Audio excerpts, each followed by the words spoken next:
serve our fatherland. Great love and strength and faith, oh yeah. The labor our heroes past shall never be in vain. To serve with heart and mind, one nation bound in freedom, peace and unity. Oh God of creation, direct our noble cause. Guide our lead us right, help our youth the truth to know. In love and honesty to grow and live in just and true.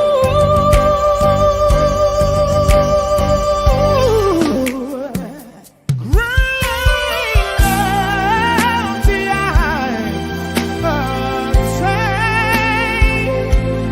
to build a nation where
All right, welcome everyone, gentlemen and gentlemen. KJ, you are live. You want to have your camera on. Lawal Mustafa, you are also live. You want to have your camera on. Yeah, as we were discussing, I think it was KJ, you were, and somebody, most people think that the Nigerian government don't, you know, we should make it smaller and all the rest. This is why I keep saying we should be checking data before we start saying stuff about Nigeria. But that said, where are we on the matter of tax reform, or we want to move to another topic? Yeah, we can continue there because there are certain things you are saying which I don't agree with. If you go back to history, you find out that the time that Nigeria made the most progress was when the federal government was lean. At that time, there was no attraction, there was no much money, so there was nothing to take you to the federal. So that is why people like the late Sadana of Sokoto said to Tafawa Balewa, "You can go to the center, I will remain in the north." So it was because it was not attractive to be at the center. In fact, the great minds like Nnamdi Azikiwe wanted to come back to the regions. Before he had that little squabble with Okpara, who told him that you go and play in the center with your mates. Let me be at the east. And so it was not attractive because there's nothing in the north. In the center that will warrant this huge budgeting. But eventually, when Nigeria became a unitary system, now the whole power concentrated at the center because again the military The military runs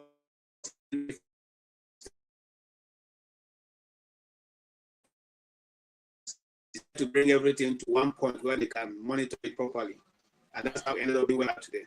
So if you look at that and then look at what's going on, now you find that constantly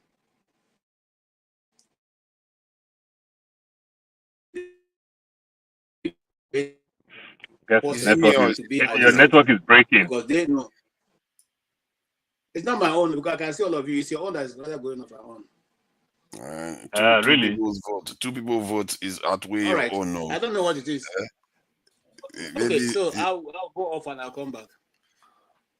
Yeah, so I think this point that I made, a lot of people disagree with it because instinctively we would think the federal government in Nigeria should have smaller share. But because people don't check reference to like America, that we like to, the ultimate capitalist, the federal government collects 60 to 65% of revenue of that country.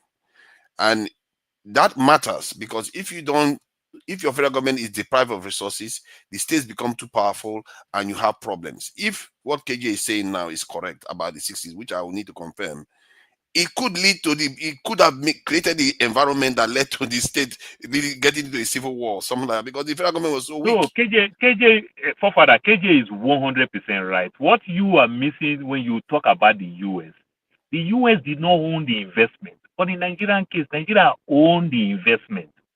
You understand? So this is where you are making mistake. So if I make a lot of money, the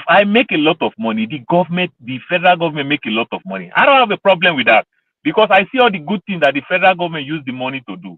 But in our own case, our federal government own all these things, and almost 90% of the things federal government own, federal government can't even invest in those things. They just allow us to start to invest in our power for the donkey years that will be suffering for power before they just allow the governor to say, okay, right now you can do this. You understand? So this is the difference. Sorry, let me ask you though, but the argument in many Nigerians make is not about private ownership necessarily, it's about state ownership.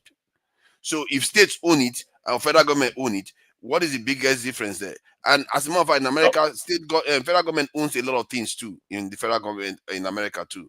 So I don't know where the federal government owns. Post office. They own land, they own oil. I think almost all the oil, offshore oil, they control it. Any offshore oil, they control it.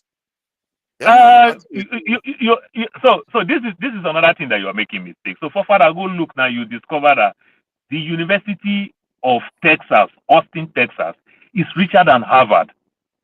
The University of Texas is not an Ivy League university. They own a lot of oil.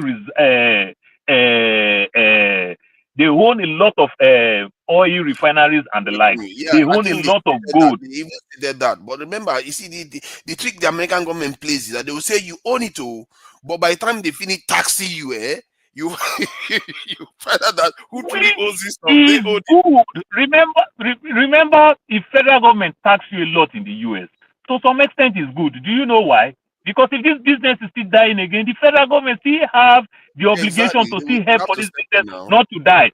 In our own case, our own federal government own investment that they have, they choose not to invest in their own investment, which means it's already dead from arrival.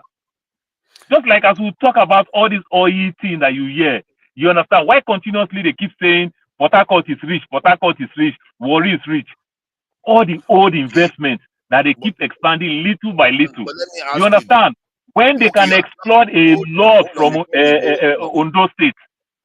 Let me ask you though, if you are saying your argument, I want to know where your true argument is. You are saying that the federal government owning stuff is not a good idea. Private ownership should own it. But in Nigeria, private ownership has not demonstrated that they are any better at running anything. Because we don't even notice when they fail. If Nigerian government fails, Nigeria fails. But when private companies fail, we don't notice it. Do you know how many private companies have failed? Father, this is where you miss it. Hold on, Paul. Where you miss it.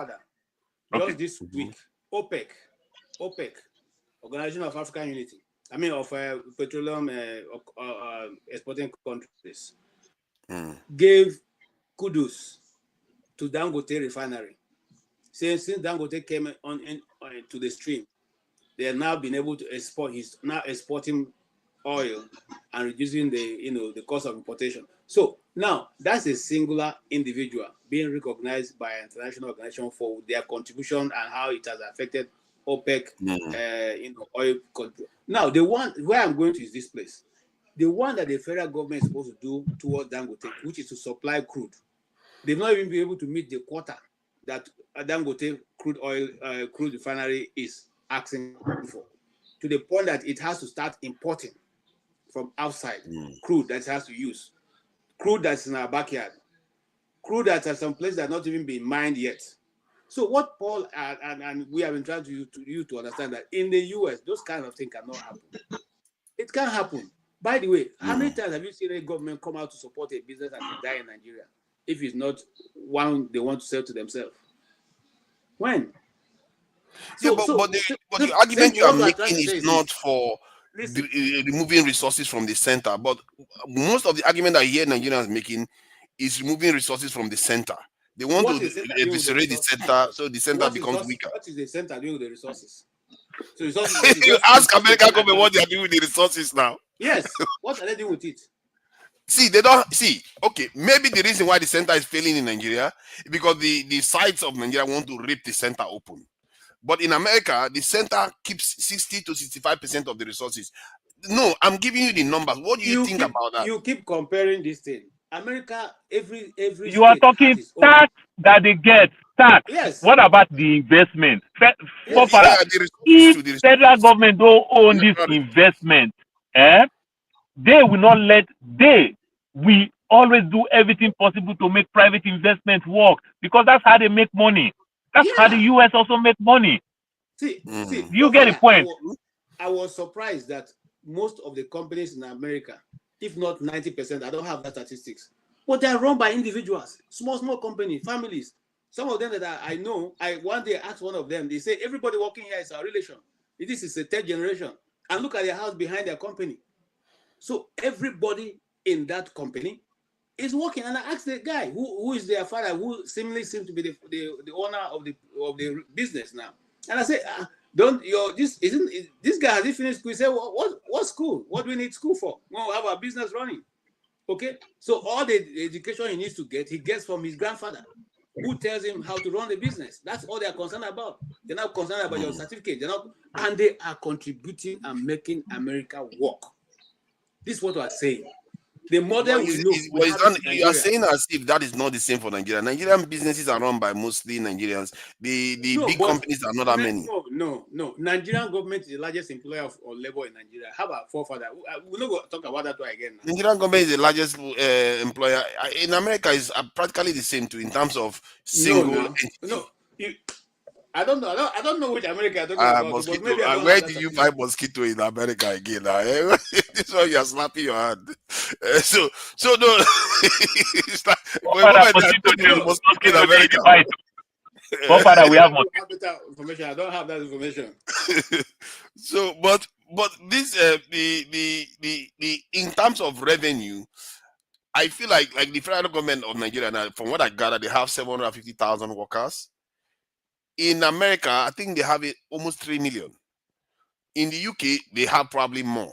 The NHS alone, the health service alone, has about 1.4 to 2 million, depending on what time you're checking. So Nigerian state is a lot weaker than we like to believe. And I feel like when we talk about Nigerian state, we talk as if it's some kind of juggernaut that has. Father, you make mistake when you use this word. Nigerian federal government have what it takes to even employ more people. If they invest on those solid minerals that is in the north, then federal people will be there to regulate that. Like as we have them in the US, there are people who will be there to regulate. So which means federal government, if they invest in their investment, they will create job. But in this case now, they just dwell in only oil. Then the few money that people make again, they say can't pay taxes. They just dwell in only oil. Get to the bottom of because you are saying the federal government should invest. How do you mean invest in Nigerians to invest or invest themselves? Because a moment ago you have issues with Nigerian government. So if the federal government can't do it like the Saudi Arabia, if they can't do it like Saudi Arabia, then give it out for other private investors to do it. Yes, Either of both. what Paul is saying. We know that there are mineral resources that are untapped in Nasarawa State, in Bauchi State, in Borno State, in Katsina, in Zamfara. Yeah. We know that those things exist. We know that also exists in Sokoto, gold, and all the rest. What he's saying is that since you have come to Niger Delta and you are drilling the oil based on the fact that you are federal government, also, and that natural resources belong to federal government. Now, also do the same. Go to those states, set up factories of that magnitude, employ Nigerians, employ people who check, people who quality managers and all that, and let them also excavate those things. Bring the result to the center. Let us all share. That is what he's simply saying. You have these things, you're not using it, but you are busy God making bless sure you, that KJ. every other Thank one you. on the south is being taken and shared. And look, let me tell you, the day Nigeria say that the south says, let us also go to the north now and do everything the same way we're doing in the south, we will divide. Go and mark my word. I think Nigerian state has become very crafty at mismanaging the state, at least till date anyway. No matter where you go, you are going to have problems. I just feel like we criticize the government when they do something and we criticize them when they don't. Personally, I think we should be looking at the bigger things. Like, okay, first, the federal government should be able to do things like, organize the state properly. Because if you start arguing that, oh, one, we should not employ people because the federal government is too big. In reality, it's not that big.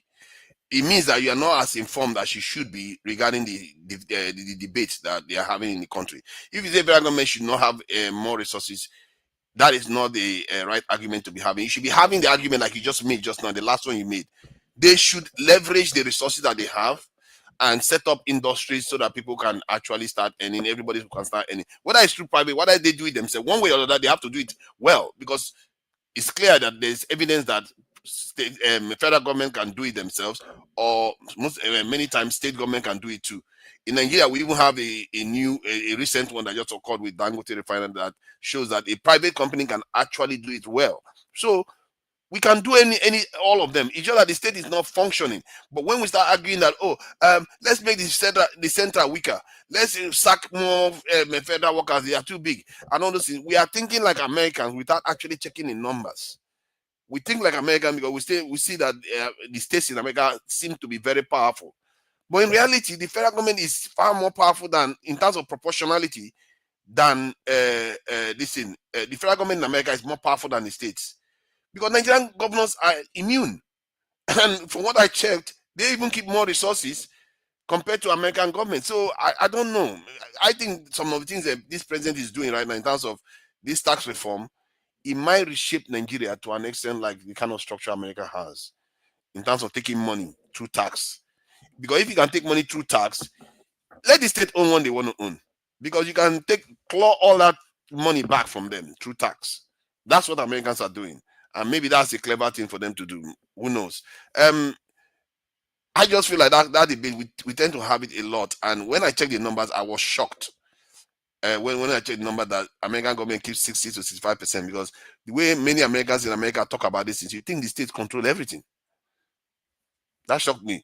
Paul, no, not Paul. I mean, Tony. Okay, thank you for joining us. I don't know what you make of this debate. I don't know whether we can move on to another one, because it looks like this part of the debate, in terms of the revenue share and the tax bill, is becoming a little bit controversial in Nigeria. Do you think it's going to pass?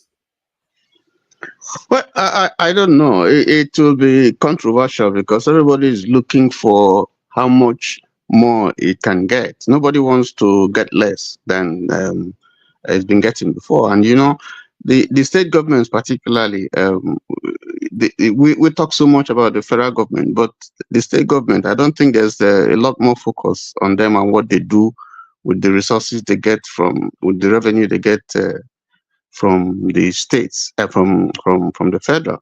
So I think the issue really is that the present formula actually is not encouraging the states to look inwards and generate their own revenue, because if they can, to hell with the federal government, whether it gets or not, they wouldn't care, So, and that's why you have places like Zamfara, which is one of the poorest states, if not the poorest in the country. Yet, in terms of endowment, it is richly endowed with solid minerals.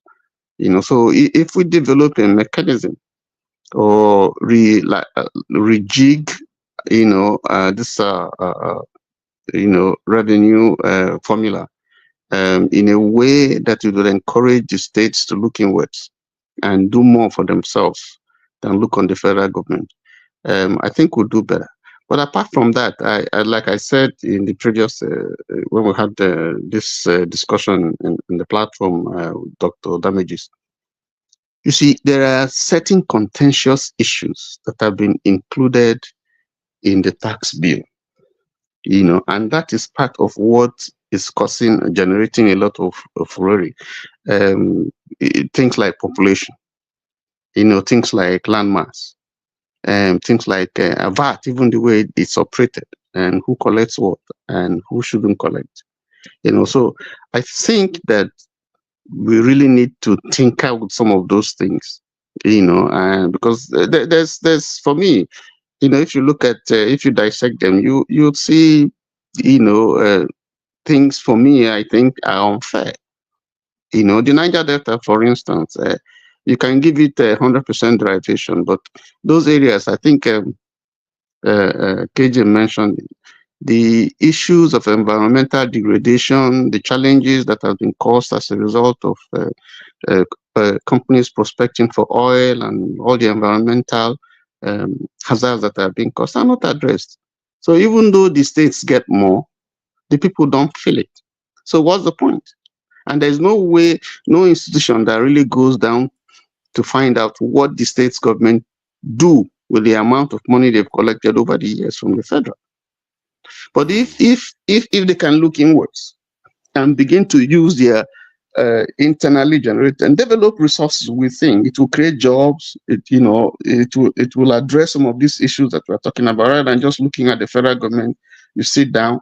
That is feeding bottle economics, as far as I'm concerned. Federal government gets, and then you work. Federal government doesn't get, you don't do anything, and then the excuse is that you didn't get anything for federal government. It's not going to work that way. It won't work that way. So and then this whole suspicion as to what's really behind this new bill that is being, are there some personal interests? All those things are all factored in there. And then that tells you that the nation really is not working, because tax, is good. I mean, if it's properly structured, but where it becomes an issue, and our legislators spend time to begin to debate whether we accept it, whether we won't accept it, whether you raise this one, you don't raise this one. That tells you, I mean, this is like a piece of a graveyard, because nobody is really satisfied. Just, okay, let us just allow it to pass. But for me, I don't think that's we really need to go down and take these issues one by one.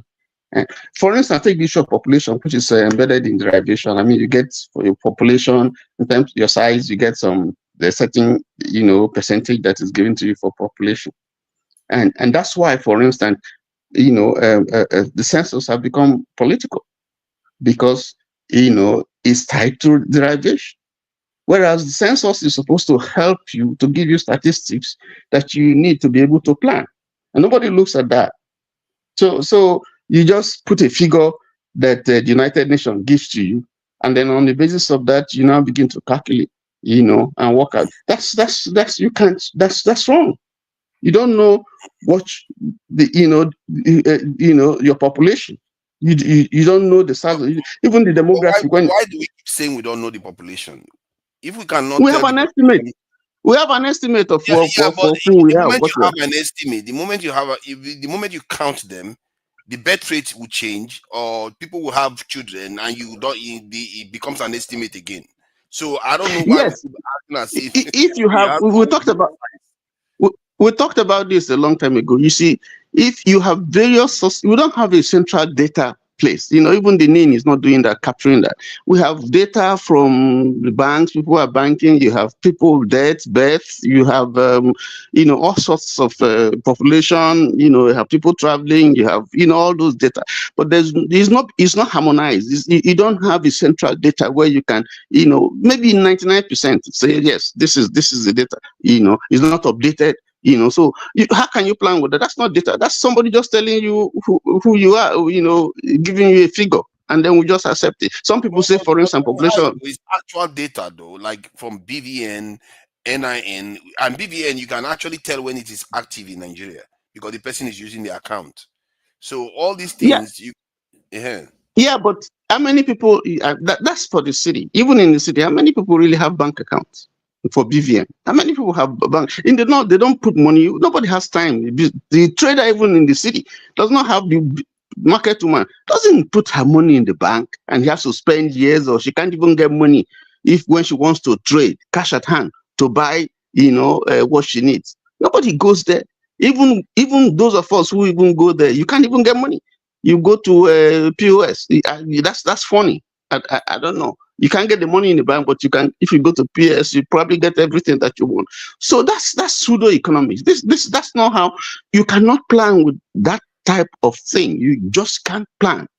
I don't understand what economics that is. You can't plan. You have an estimate. So whatever you do is just an estimate. You can't have some people say our population is 200, some say it's 220, some say it's 250, some say it's so how do you plan? So you just say between this and that.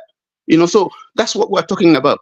But in some places, in more developed countries, they can tell you precisely this is a figure, and you can have 1, 2, or 3%, plus one or minus one, difference. But here you can't say that. You can't make that projection, and it's critical for I'm planning. sorry to say, I can. And most statisticians that know how to use these numbers will, because we have data. I don't know why we keep saying we don't have data. We have BVN, we have NIN. When I go to Nigeria, I can't even get a mobile phone without getting they can't take my fingerprint, for crying out loud. And my phones are connected to my NIN. Literally, here in the UK, it doesn't have to be. They link your phone to your NIN in Nigeria. Nigeria is very data driven. I don't know why we keep saying it doesn't exist. It does exist. But that's Listen, just me.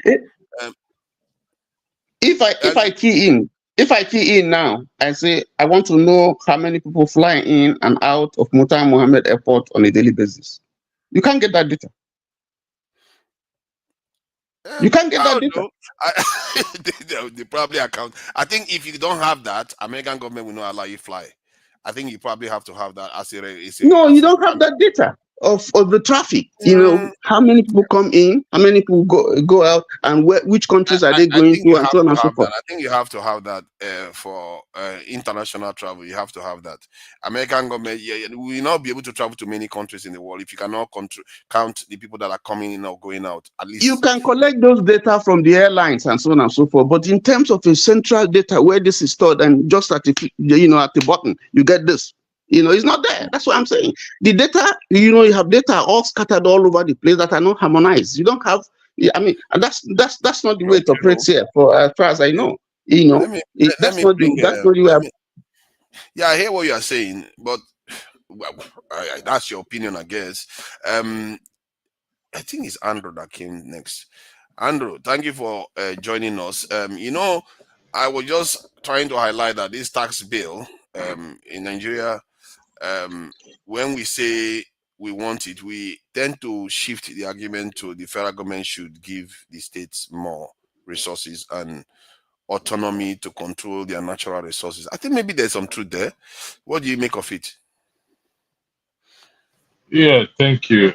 Well, the question is, to me, even if they give the state autonomy to control their resources, would they?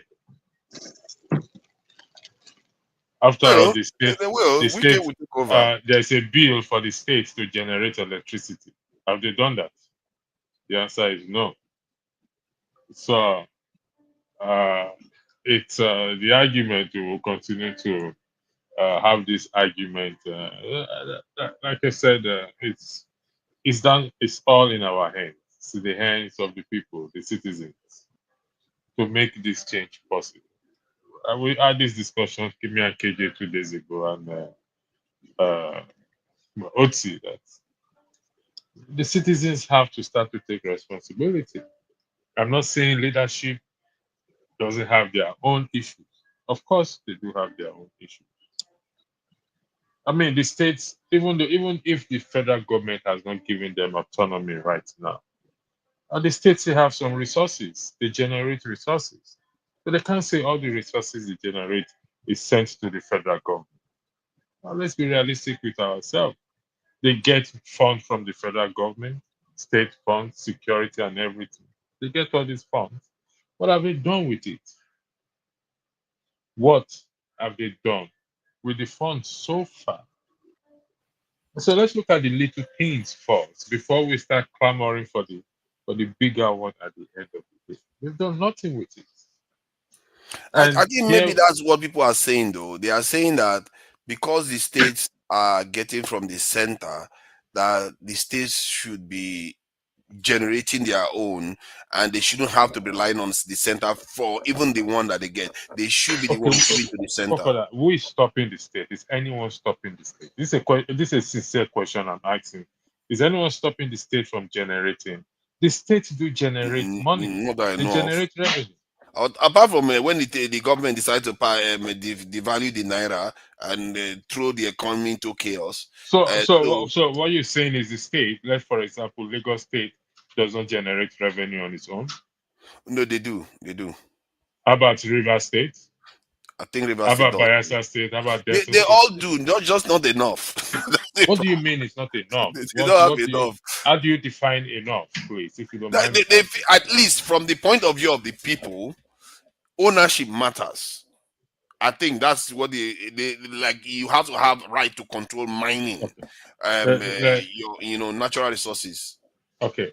You, you have they want the right to control the resources. Okay, Yeah, let's say that's the argument. They don't have the right now to control these resources, but they I think control that's the certain things. argument.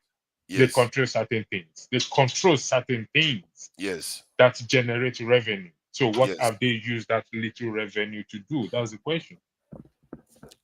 Lagos, you can argue for Lagos though. Lagos, you can see some of the money, but all the other states, I don't know what they are doing with their money. Oh. Even what the federal government gives them, what do they use it for? The allocation they get from the federal government. What is it used for? Mm. Bayelsa one, that one is one of the worst, really, because they get a Exactly. lot of That is money. my state. Mm. Okay, where we don't have. If I will only Mm. have one road in, one road out. Yeah, here they have only one flyover too. So Is there flyover? I remember that. I remember there's a they got flyover. one recently. This I'm is really just. sad, man. This is It's the place one road about in, oil costs in Nigeria. one road out. Unbelievable. Wow. Talk about To get marginalization. water there is a problem. So when you say they don't have, they listen, but they have money. Recently, the road leading to my hometown, the flood kind of split the road into two. Oh my But God. because my time is after Ogoni land, it's kind of split the road into. So listen, I'm not, Mm. like I said, I won't come here and be blaming leaders. I think I'm done and dusted with that. We have to start to take responsibility as citizens because these leaders come from us. So meaning that if I get there today, if I don't have a reform mind, I won't be different from Tinubu. I won't Yeah. be different from Wike. I won't be different from Abbas. I won't be different from the people that we are criticizing today. Yeah, somebody said there's no flyover. I was surprised when you said there's a flyover I in thought there Bayelsa was State. one, no. I could have sworn there was one. When people keep talking about marginalization, this is what I call true marginalization, In fact, they This is don't the know what. place they first found oil in Nigeria. They don't have one flyover. Uh, Aye, that's painful. Are Listen, you first of all, let's sure? forget about flyover. To get a pipe-borne water, people still buy water. All this malam that push their truck with jerry cans, and that's what people buy. They still Wow. buy there, surrounded with water. Wow. So if we're not easy, but the thing is that it is. I will not pick my state and say, "Oh, my state is marginalized." No, every part of that country are marginalized. It doesn't matter whether it's Edo State or it's Lagos State or what. We are all marginalized. Yeah, but So that one is bad though. That one it is is especially enough. bad. It is time we stop blaming our leaders. It is time we stop it Hmm. because while the power rests with us. Take, for example, what happened in Lagos State, the Lagos State speaker that was impeached. On what basis did they use? They used the constitution, the same constitution. Some people come here and say the constitution is our problem. The constitution is our problem. The constitution is a fraud. they use the same constitution. And we citizens, that we have power also in that constitution, we fail to use it. Some people will come here that have never even opened the constitution, says that the constitution is our problem. If the constitution is changed, then the miracle will happen. KJ will not become president as soon as we change the constitution, isn't it, KJ? Why are we What? blaming KJ? What? You know, No, KJ, that your pose. That your pose is classical. I I think they think need to it's take supposed. that your pose is classic. They need to take a picture of As soon it. as we change the constitution, KJ will become president. You know I what? don't. That pose is a Nigerian Wahala pose. I don't understand. Like I said, for me personally, I can talk about leaders, but I'm not going to blame them anymore. We can scream all we want to scream. It's all in our hands. It rests in our hands, not anybody's hands. So if they can impeach that man in 24 hours, if not less than 24 hours, on the ground of gross misconduct, why can't the president be impeached on the grounds of misconduct, gross misconduct? Yeah, somebody's asking this question though. Why Like, who can't, stopped after Bayelsans? you? Why do Bayelsans not make a bit more noise about to their governors and their leaders about the development in that state? It's astounding though. They get the resources, they get all this stuff, and there is barely any development. They are one of the least developed parts of the southern region of Nigeria. Why? So it's the same thing. It's the why. It's all why everywhere. So who's gonna, after why, who's gonna tell the Z or give the Z? Wow. So Okay. here we have the citizens believe that things that we don't have responsibility. That is where we are. We think we don't have responsibility. And the more we continue to think that way, the more things will go bad every blessed day. Take it or leave it. I'm a great believer of Nigeria. I still believe in it in spite of my position that I have taken. But no matter what, no matter how, we may argue from now till thy kingdom come. We may blame the tax reform, whatever reform they do, this and that. Things will not change. I'm not being pessimistic here. Things will only change when the citizens, and I repeat, when the citizens rise up to the occasion. When you and I decide to say, well, enough is enough, and we start to invoke the provisions of the Constitution, the same Constitution that they use to impeach. They said it. If you listen to the speech, we rest on the Constitution. It works for them. Why is it not working for us? Because we've not used it. We've not used it. Ultimately, you are correct there. Sorry, apologies. Somebody say, some people come here, they say, oh, our constitution is shaping after the constitution of the United States. It works for them. Why is it not working for us? If it works for them, why is it not working for us? So is it the fault of, even it's everything in this life is copy and paste. Let's be factual. If you're going to write a new constitution today, it will be copy and 80% of that section will be copy and paste. If you have to write it from scratch, all your leaders are going to go white hair. Copy and paste. You have to check. But let me ask you though. Don't you think that it has more to do with our general awareness? Because we don't, like, I didn't know, there are many things I didn't know myself. So, and we are overseas, we've seen everything overseas, but we just see overseas and we think we can just recommend something for Nigeria because it's similar. But the things we recommend, what I find is that it's often erroneous because we don't necessarily know the details. Can you cite an example, please? An example is when Nigerians say they want the state to be cut down.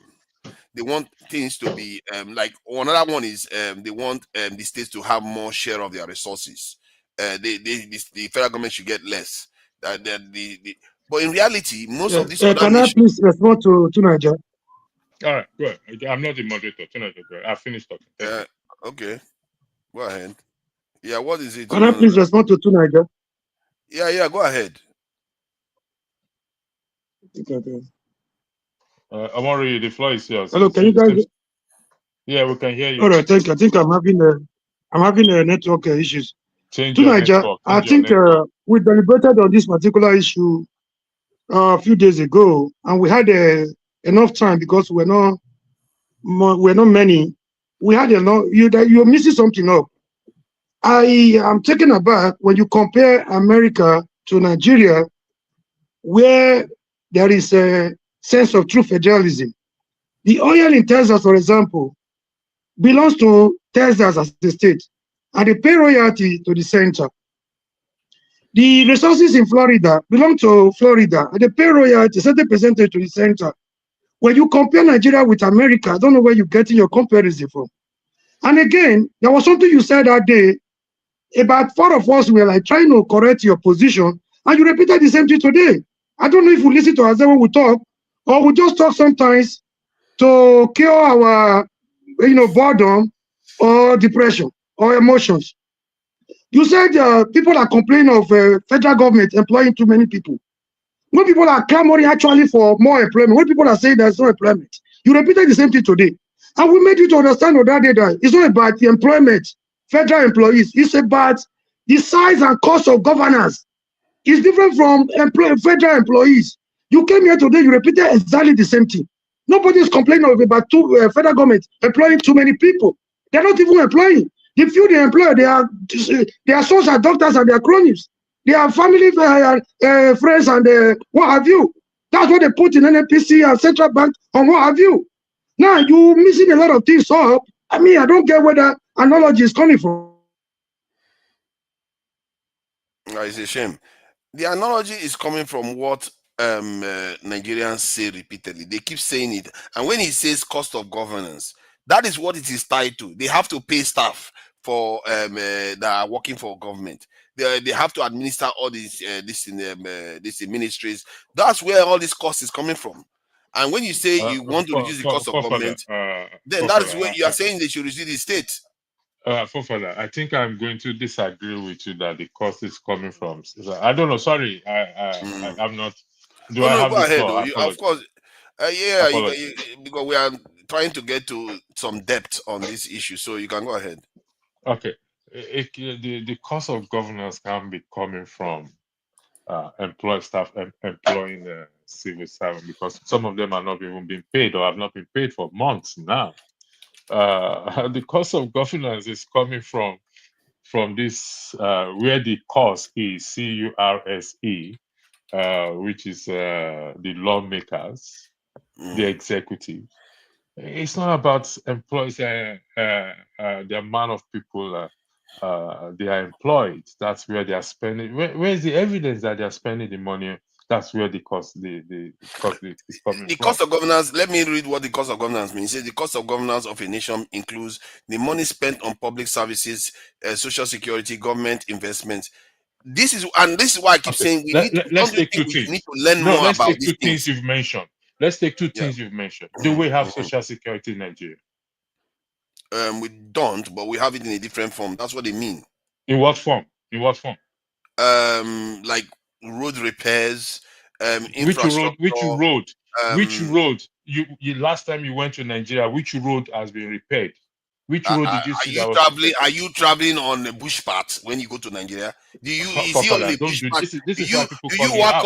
you No, watch? no, no. Do you walk out Father, of this bush is plane? why people call Why you do we out. say this thing? You know the state of the roads in I Nigeria. know Come it's on, bad, don't do but it's this. not zero. You see, that's the thing. Father, Even it's if it's zero. bad, it's not zero. Father, it is You are zero. getting what you paid for. See, the UK spends one point. No, I no, know. I yield the floor no, back no, to no. you. I'm gonna let's be logical about it. The UK spends 1.4 trillion every year, dollars on its economy. Are the roads paved with gold? Nigeria spends. The roads are not paved. The roads are not paved with gold, but the roads are well maintained. The roads are not Yes, paved but with compared gold, to how but they are much they well spend. maintained. Okay, Which road Yes, in Nigeria? Father, which forefathers, road in Nigeria?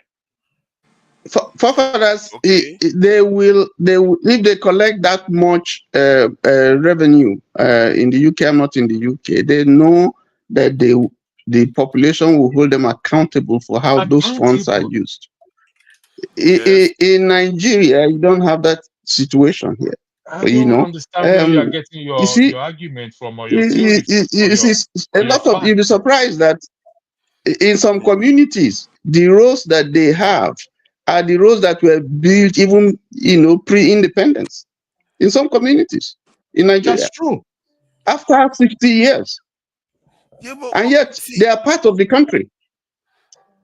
but that Yeah, is they're No, I part of don't. the symptom of a country. So I the don't because local understand your government, the argument, Tony, state, the to federal be honest. government. Tony, that is a So symptom the of a local bigger government, problem now. That is not necessarily yes. due So, to size of government. It's the symptom of the fact that we don't have a law of resources. That is what is giving us that type What of do you mean we don't problem. have a law of resources? I What don't grammar is understand. I that? don't understand what you. Trying to understand where I'm coming from. what, What You guys are trying to be just deliberately misunderstanding me here. Father? no, no, no, no, no.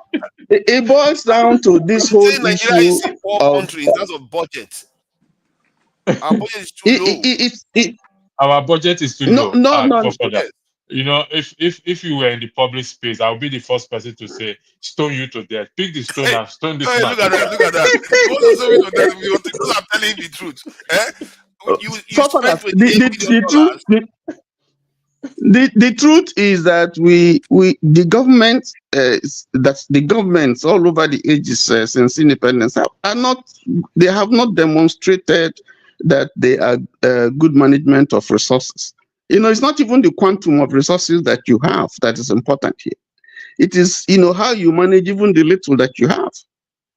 And that's a very, very critical issue. But But you the can other argue side that of it is no, that no, nobody is Tony, held hold on. accountable. Slow down, Tony. You can argue that what we get now, what we see in Nigeria is what we paid for. I don't, because can you compare? Nigeria spends like this year's budget is $28 billion. The UK is going to spend $1.4 trillion.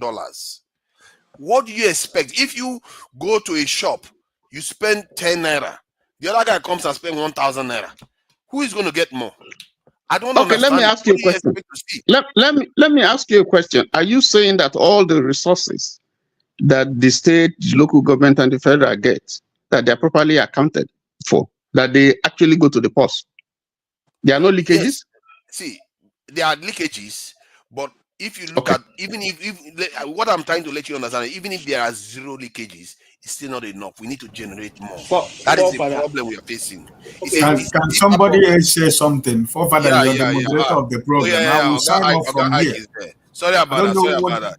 I what didn't think dumb you were interested argument in is being tax made relief. here because this argument is dumb. I don't understand what you are trying to confuse people here with your argument. Forefather. I don't know where you're Why coming do from, people keep calling me right? dumb? For, I'm here. for, I'm one of the best scholars here. I'm here for, to learn, and I'm learning new things every day. I hear you.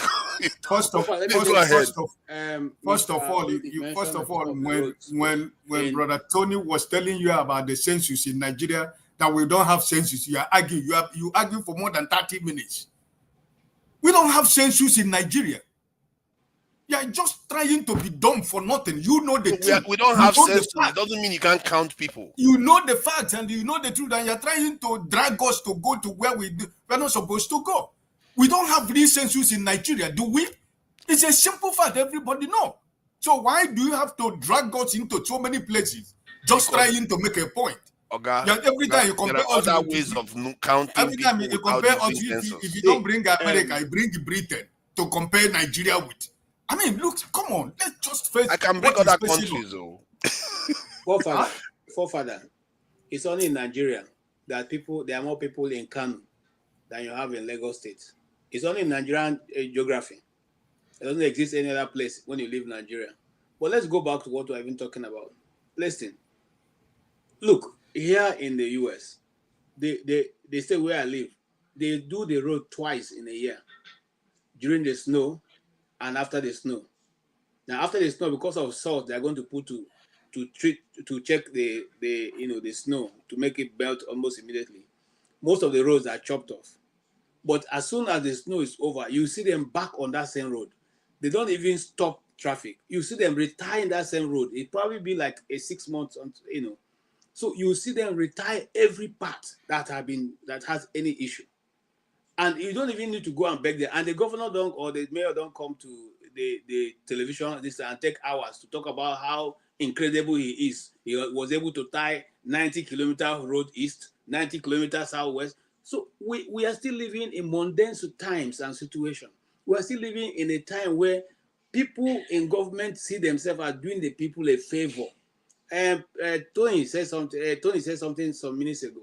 I'm one of those people who come from a community where the road that is there was tied by the colonial masters. It's still there. Yeah, you see, you wonder why we cannot tie road when you're calling other people masters. I'm not wondering. That's where it starts from. Next time I'm coming. That's where I'm going. Thank you for reminding me. You're calling other people masters. You expect to be able to take responsibility. Listen to me, Mr. Forefather. Since I was born and I started reading budget till today, government is still budgeting for chairs every year, cutleries, pots, furnitures, SUVs, okay, ACs, fans. They are still budgeting for oddlies, for life entertainment. Is that a strange thing? I'm coming, sir. Heavy entertainment. They are still budgeting for. In fact, let me shock you, Forefather. In the FCT, they are still budgeting for the residence of the president. The FCT minister pays for the residence of the president. The question we asked 3 or 4 years ago is that who owns Aso Villa? Since we are paying for it, the Nigerian government is budgeting for rent. For that, that is how corrupt we are.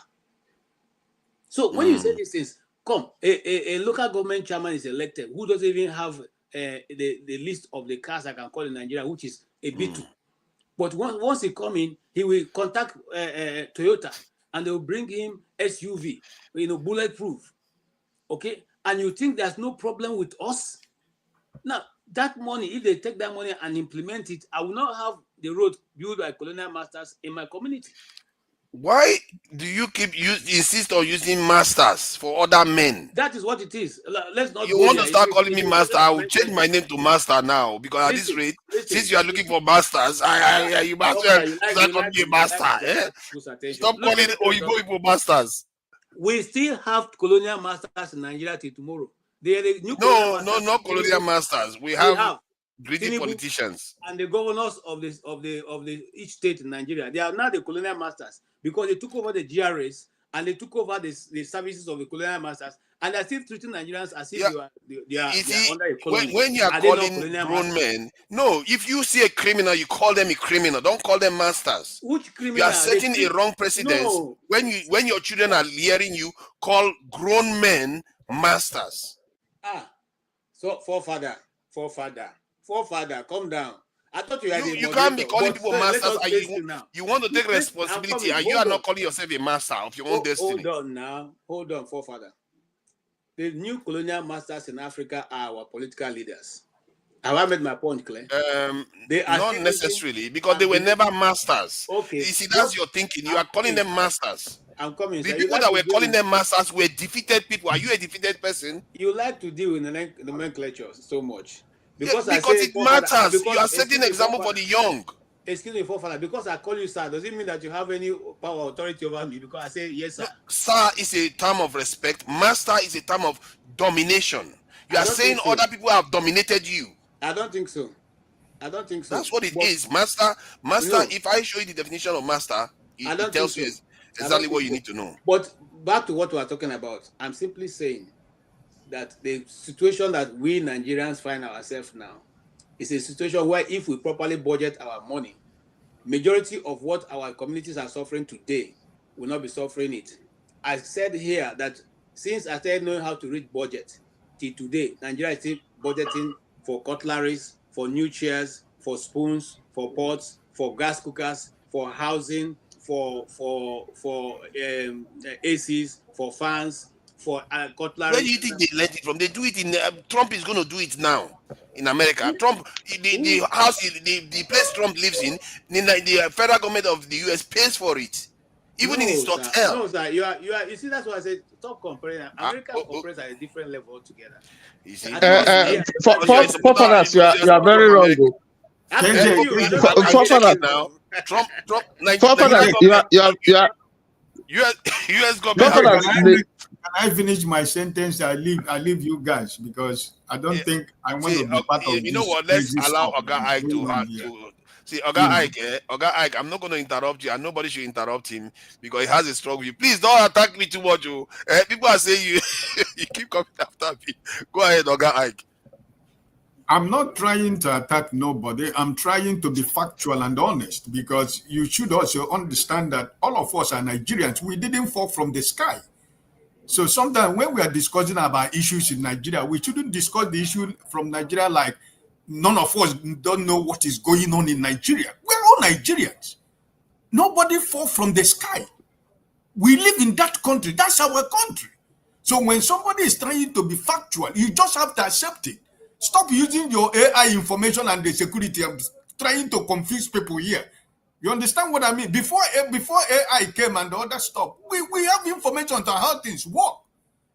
I mean, somebody talked about census here. You begin to argue a lot. So we're talking about now the revenue, the cost of governance.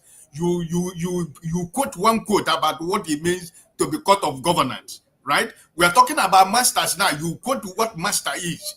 But if somebody is not your master and somebody is not your boss in the office, I don't know what your director in a company where you work, what he is to you, right? So, I mean, let's try to confuse people with all this because a lot of people are listening, right? If my boss in the office, I am not the managing director of where I work, he's my boss. I am working under him, so it's my boss. I don't own the company where I'm working now, so who am I? Who the man who owns it, who is it to me? I mean, come on, it's a simple thing we should be able to understand, right? So on the issue of the tax something, listen, I think I partially agree with what CM was saying earlier when I went away from here because, you know, I was watching on TV or social media where people in the Kano were destroying the people who are selling drinks, who are selling beers. They were destroying them and throwing them into the waste bin, right? Because of their religious faith. You don't like beer. But people in the south or other part of the north will say beer and you take part of the money. KJ was talking about it before. If the beer is haram to you, the money that comes from that beer also should be haram to you. It also be right? What do you call it? Right? So I think that we should the governors and the politicians in the north should be ashamed of themselves that with all the natural gift that God has given them, they could not develop, they could not use their mineral resources to better the life of their people. They are waiting the national cake and the money that comes from oil. So if you know you don't like beer, and if they say the people they say that are selling the beer, when they sell the money, they divide and bring for you, and you collect the money. I mean, we shouldn't be fooling ourselves, right? Even though the governors, we know that the money that the people don't ask them about the money they are given and the money they spend. But the state that are producing whatever they have should be able to have control of the whatever that come from their state. That's the point. So I automatically kind of 95% agree with CM submission, right?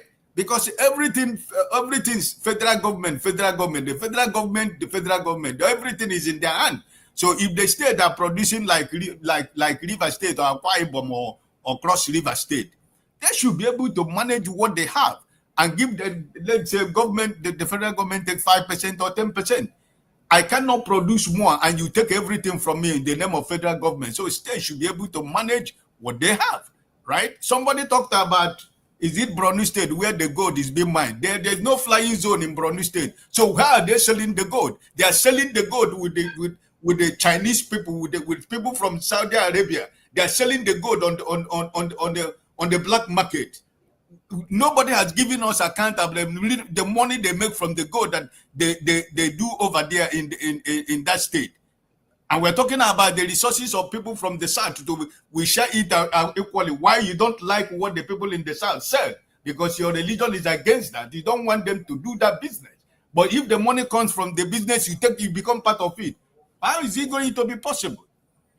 Right? So please, forefathers, I beg you. We all understand what cost of governance means, right? Your government is building a vice president, house. When your president is going about, he has more than 100 cars going with him, one person. When the state governors are traveling, they have more than 50 cars traveling with them, one person. It's the same money that we're using to fuel the cars. It's the same money that we're going to use to maintain those cars are not just Tokumbo cars, right? KJ was making a comparison. They still make a budget for newspaper. Federal government makes budget for newspaper, right? So listen, let's just be honest. We need a court of governance. It's not about the size of the workers in the federal government is not the problem. It's because of where they spend money that is unnecessary. They put money that is not going to be beneficial to anybody. Because if those wasted money that they're wasting in things that is not supposed to be yielding anything for Nigerians, and they're putting that money to the welfare of Nigerians, it doesn't matter how many civil servants we have, we can be able to pay their salary. That's the point, my brother. It's not about security. Somebody asked you, do we have security? No, we don't have. But a lot of billions and billions of dollars been budgeted in security. But do we have security? No. Do we have good road in Nigeria? No, we don't have. It's true. Like KJ is saying, we all live in a developed world. When they do, KJ said 2 times in a year. They do in their state, that is the same thing is applicable to most countries of the world. After snow, and after can I ask a question? Ask me a question. Yeah, in your opinion, how much do you think at the max is stolen in Nigeria every year? I am not a mathematician, and I'm Forefathers. He can't tell you the exact amount, but he can give you percentage. As a portion of the budget that they bring out. Let's say they bring out $100 billion budget. How much do you think is stolen from there every year? It may not be how much. Forefathers, you can't. That's the wrong question. It's my percentage, but not really. Not. It's not you. When it comes to you, but I want to get his own opinion because I'm trying to understand what he perceives of the mismanagement. No, I understand what you say, but the question is wrong question. It's the wrong question. That's what I'm saying. Forefathers, can I say something? Can I say something? Let the guy Ike answer because I just want to get an idea. Let's say you have $100 billion as budget. How much do you think the Nigerian politicians are stealing from it? Mismanagement is something else, but the one that they are stealing from it. Let me try to answer. Let me try to answer, Mr. Ike, if you allow me. Yes, the president has presented the 2025 budget, right? But you know that even the 2024 budget has not been fully executed. So where is that money going to go? The question still remains: how much do you think is being stolen? Versus how much I can't give you in terms. I cannot put in terms of figures, but I think I'm talking about percentage. I'm talking about percentage now, not figures. Percentage. No, because what Ike is trying to say, that's a difficult question. What Ike is trying to say. As at 2019. As at 2019, 582 billion have been stolen from Nigeria till today. 582 billion. At the time I was doing my master's, we calculated that from independence to the time of my master's, I'm not going to tell you, was the money that have been stolen from Nigeria could have developed Africa. And that's a well-known fact. It could have developed the whole of Africa. And at that time, it was about 500 and something trillion dollars have been stolen from Africa, which was enough. And this book that we're quoting from, I try to remember the author, was written by a white man who said that the money they've stolen from Africa, from Nigeria alone, could have developed the whole of Africa. If and made it. Is it from the federal government or from the federal government or from all the? Is it from the federal government or from all? No, you mean from African resources, African resources, Africa, not Nigeria. And the resources stolen from Nigeria. Federal government. But everybody seems to be answering the question that was asked to Oga Ike. Can we allow him to answer the question about, in terms of percentage, you don't have to give precise number because that is not fair. In terms of percentage, how much do you think? sorry, Forward, I do not have any answer to give you. Okija, you can continue. Right? Is it all these people? Is it the No, attitude but people they show here? listen, the Eh? to be fair to him, that is a wrong question. I swear to God, trust me. For Yeah, it to be but fair to him, that's a wrong if question. you keep you see, when people keep saying stuff about the state and how things are not working and they are stealing the money here, they are stealing the money there, I want to have an idea, because if after you've said all those things, then what if somebody tells you that even if all that money that was stolen was spent on the state, you are still not going to get anything so dissimilar to what you're having now? No, Then that's not true. but I just told you how much have been stolen. I just told you how much have been stolen from. It's not 500 and something trillion dollars. There's no way we can do that, because even American. $582 billion have been stolen from when? From Nigeria? 2019 to date. 2018 to date. 500. Where do you see that kind of KJ, money? wait. KJ, from when to when? Hold on, KJ, from when to when? Sorry. From 2018 to date in Nigeria, Nigerian billionaires have spent have stolen 500 and something billion dollars. Father, let other people speak now. KJ is here. Come on. You think we are here to you think you are a football team? Oh no, Tony, okay. I think Tony, okay. Or allow other people say something, because I haven't spoken now. I haven't spoken now. Hey, Tony, okay, you have spoken. No, I was just intervening. I haven't really spoken. They came before you. I think let's allow Tony Okija have his say. He's been very, very gentlemanly. He hasn't said anything. Please welcome Okija. Go ahead. It's about the tax reform bill. I think he's looking somewhere else, but it's okay. He's not saying anything. So who is next? I think between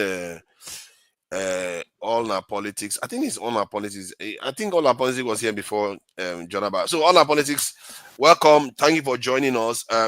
This original discussion was about tax reform, and then it went into how much should the states have versus how much should the federal government have, the percentages. And it has spilled over into, because often it goes down to the government. The states are not running the country very well. The federal government is not doing very well. So what do you make of it? I mean, the question is everywhere. The tax bill. What about the tax bill? For me, the tax bill was passed on October 3rd. That's when the president actually submitted it to the Congress. From that day, I just say, well, there's nothing much to say about the tax bill. It's going to pass.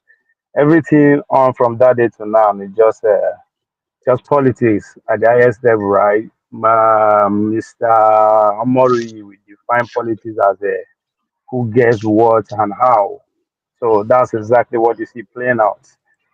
But there's something that caught my attention. I think two Nigerians often bring it up. That the North will suffer more. The North will suffer more. I mean, is the highest distraction I've ever seen. Second to turn by turn. Remember turn by turn? The southern governor come out with their full chairs. So are we not expecting them to come out to actually say no to the tax, knowing that they will still play that card again in the next couple of months or weeks or years? But most importantly, the North go suffer, also playing to the hands of people that believe that they are not educated as us, we are more progressive and all that. But one thing I want us to understand, all these things fall short of Obi philosophy. The Obi followers. Obi will tell you that the same price the northern person they buy bread, now the southern person they buy bread. So how come the tax will affect the northern person more than the southern person? Again, it's coming out of where we are in life, right? Now we be the elite, we can understand how games work. But when they are saying they are 135,000 dimensional poverty, right? It's spread across the country. So we buy into the narrative of the elites, not knowing that now bargain that they bargain within themselves. What can they get? Now, if you follow the story very well, this agreement was reached when all of them visited Tinubu in his house on the 26th of December. led by the Senate president himself. And when that thing was happening, people were not paying attention. I said, this is not normal. And it plays into what I've been saying that in Nigeria, we need dual sovereignty. Every state should have a reasonable control of its affairs. Because how come the whole 36 state governor gather at the same time, enter the same motor, drive, go president, private residence, and it's in a way just kind of normal. That's where the deal was struck. So it's a bargaining process because the one thing they understand, this policy now, IMF policy. So whether Bola Tinubu like it or not, whether they like it or not, it must pass. Now, because the Northerners understand that this presidency is inch on this bill passing, they have to take advantage of it. What can we make? Because he has to go. What can we get locally before we allow it? Our own elite from the south, they've already sold it. They've already sold it to the narrative of turn by turn. So they cannot come out now and say, we don't want them. So at the end of the day, now we, the poor people around the south, now they sell, now they push under the bus for their own personal gain. So make we pay attention to how, as in how these people they actually operate. So there's no way the bill for fall flat, right? They just want to get how they want to get, because if you pay attention to what is happening, because another narrative again, Nigeria always talk about Nigeria, ownership, ownership, ownership. It boils down to freedom. Are we really the owner of our resources? I mean, if we are the owner, then what is wrong? So somebody was alluding to the agreements that were reached in the 80s that is still at play. Right? All our refineries was built between 1965 to 89. What happened during that time? And after 89 to now, what is playing out? So the constitution went from being regional to what presidential in 89. So in other words, between that time we have civil war, coup and everything. That was all the process to get to us where we are today. All the question is that, are we really free? We are not free people. That means somebody is determining how we should do. That's why if they give us law, they go tell you say you must put it there, you must not put it there. Now, a lot of people will say, "Oh, you always been blaming the West," but it's not about blaming the West. It's just for you to know where the problem is. Then you now say, "Okay, who are those people colliding?" It's not a coincidence that all our leaders, all of them are looking to the West. Nobody has a national madness. Say this is stupid. We are not going to go this route. And why, if that is the case? So the idea of tax, why the governors were hungry in the first place is because the money that will be coming, because Tunanja and Dr. Damage were going back. Dr. Damage was trying to control Tunanja. Tunanja said the tax is not enough, right? They are not going to get much. No, it's not that they're not going to get much. They understand that this tax not to pay the debt. So as much as they are going to collect, they are burning the tax base. So the money they are going to collect now is not necessarily going to reflect on them or on the society because it has to pay. So that's why you have to pay attention to when Jamie Dimon come Nigeria 7, all our Nigerians, they say it doesn't matter how this tax we feel, we are still going to expound. In other words, the empire is in need of money. So whether you like it or not, the colony have to live up to. So that's what is happening. So the money we come for is going to pay the debts that we are owing, and they see they give us anyway. So again, if you pay attention again to this BRICS admission we then give us, if you read so many texts about it, you will see the problem that where we are, that it might not even benefit us in any way. So the question we should be asking, are we free? Because now only free people go free do anything where you want. If you are not free, that means anything you do, now somebody dictate time for you. It's the fact that we don't see, they say the north is not where they're full of resources, right? But what other thing you should know that they're being mined as we speak. They mine, these foreign countries, they mine now. But with the brag, say we get resources. So it's a lot that we need to add. That's why this on the 2 days ago that they celebrate people, they do anniversary of civil war and all that kind of everybody copy you, everybody talk your own story. But the questions people are not asking is that those men wait for civil war are still alive. So why you gonna know the truth? What is Obasanjo? What is Danjuma? What everybody has a role that play. Like they are still very in power. So everything with the end and a lie. What just happened is that led to that, and they know.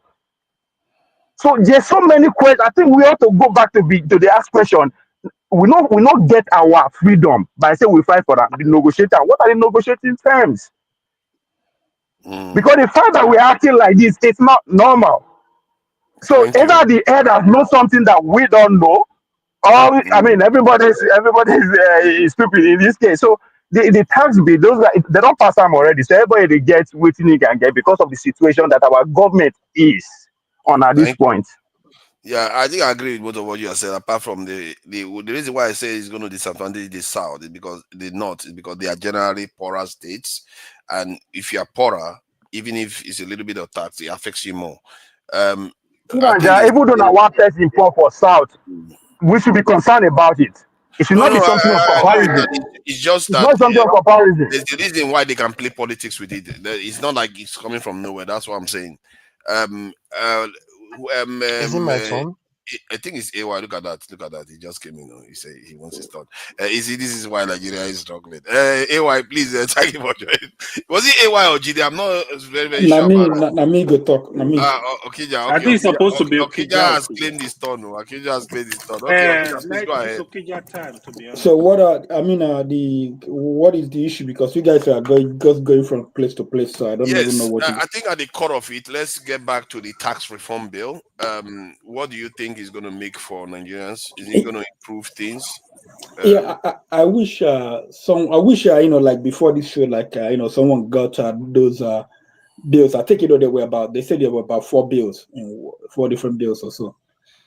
And I wish we studied them before we embarked on this discussion. But the area when this guy came the other day, I asked him a question on the one that concerned me most was the issue of if you make call because MTN headquarters is in Lagos. If you make call in Abuja, MTN Lagos gets the VAT. The other one concerned me more. But I didn't know they were doing that. It was outrageous. The day I heard it, my head was exploding. How could that be? You make a call everywhere. It's going to Lagos. But I think because I took time to listen to that. The Femi Oyedeji or whatever. Femi Oyedeji. I took time to listen to some of his interviews. And I think he was articulate explaining the things.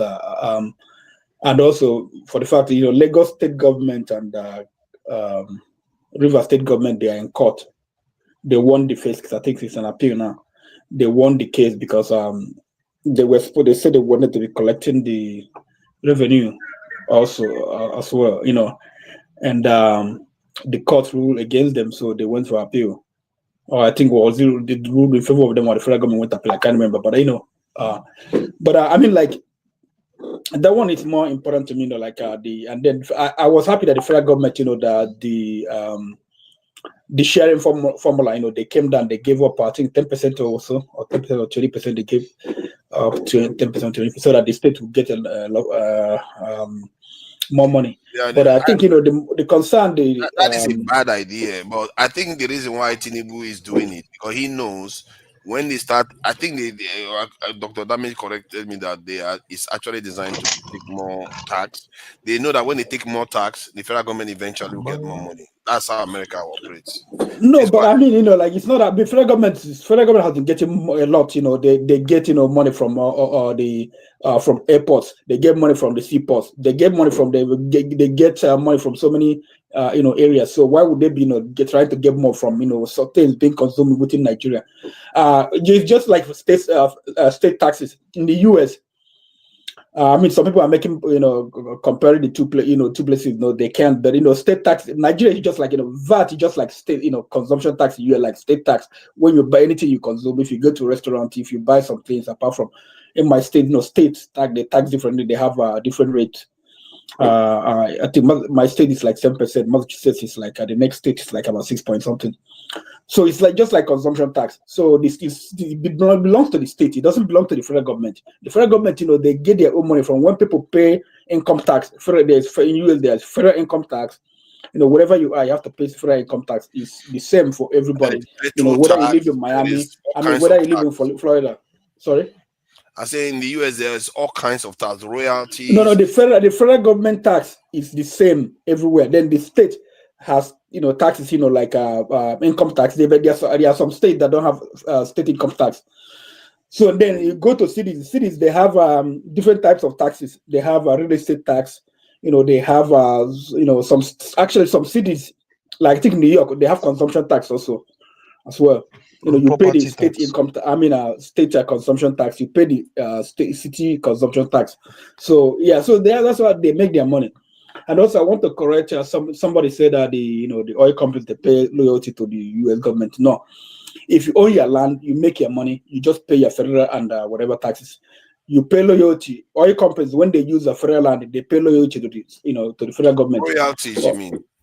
Yeah, you pay loyalty only when the land is not yours. If you are drilling on your land, you don't pay loyalty to anybody. You just pay business tax. Your normal taxes like everybody else that's doing business.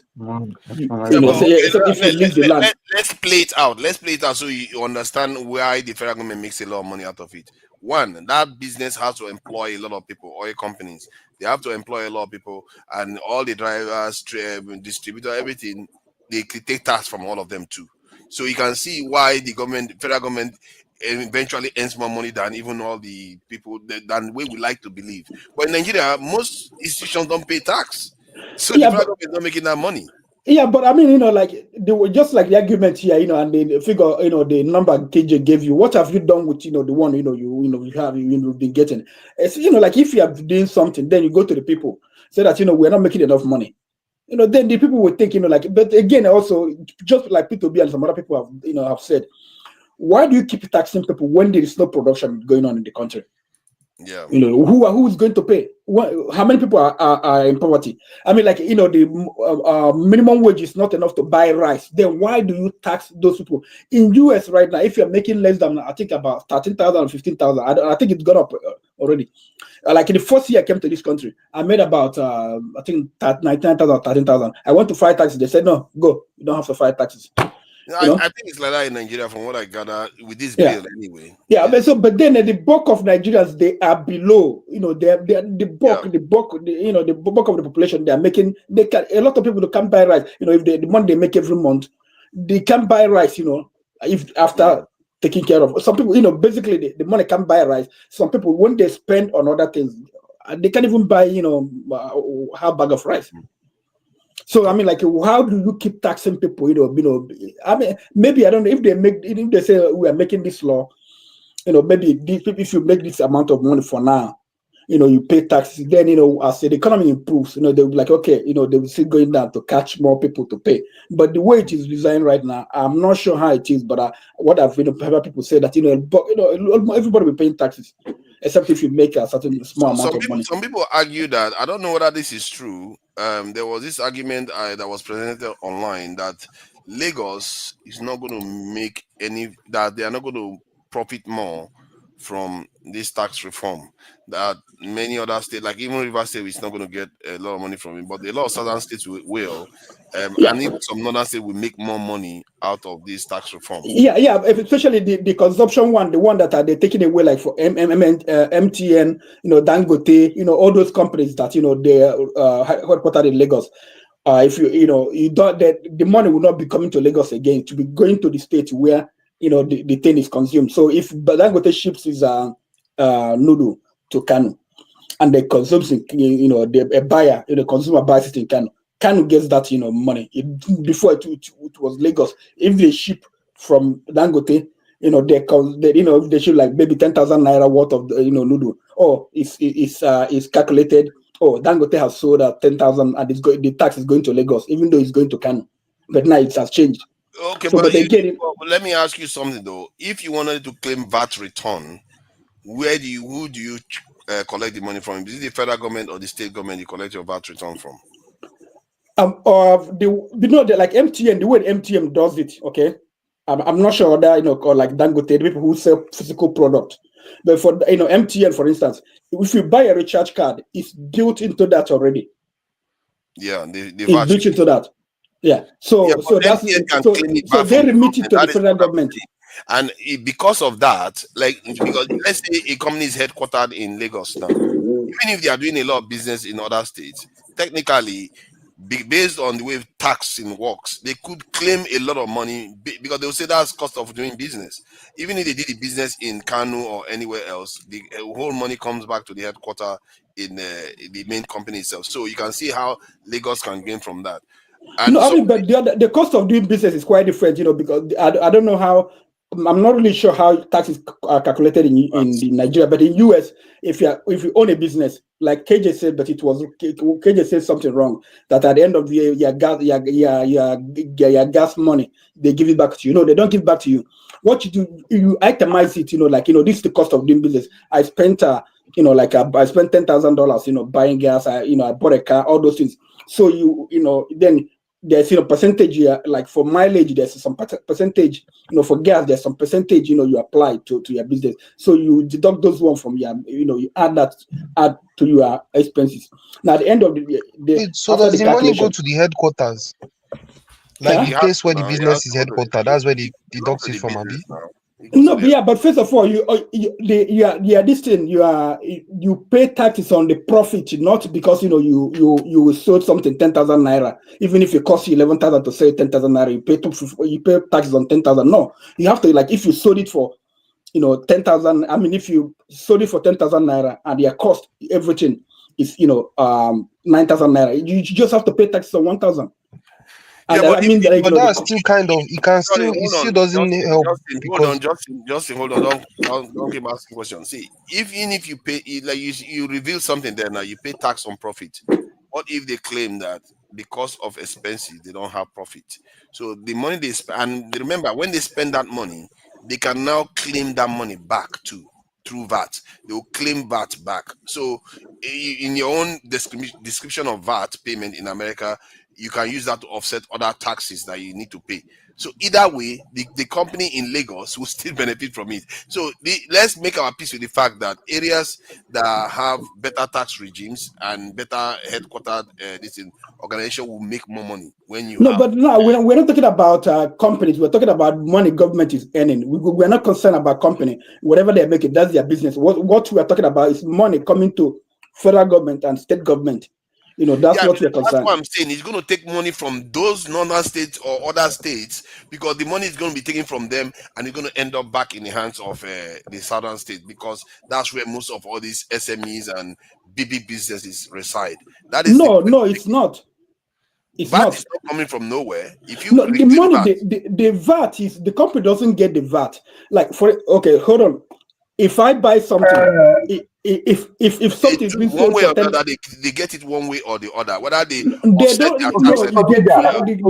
company they don't make any money from VAT. If something if something is being sold for 10 naira, and the VAT is 10%, that means that's 1 naira. So if you buy that thing, you pay 1 naira. You pay. I think they calculate. You pay 11 naira. If it's 10 naira, you pay 11 naira. So the 10 naira, the company gets the 10 naira. The 1 naira goes to the government. Yeah, and that 1 naira, the company can claim it back if it's expensive. No. It's not part of the in the UK, you can. Let me explain. Tunanja, let me, for America, if you get business, right? The federal government collects corporate tax on you while you pay property tax to the state. You understand? And you pay your state tax as well. Yeah, the one that he's talking about is called sales tax. The one Pija is talking about is sales tax. That's where the VAT is all about. Yeah, the sales tax is VAT. You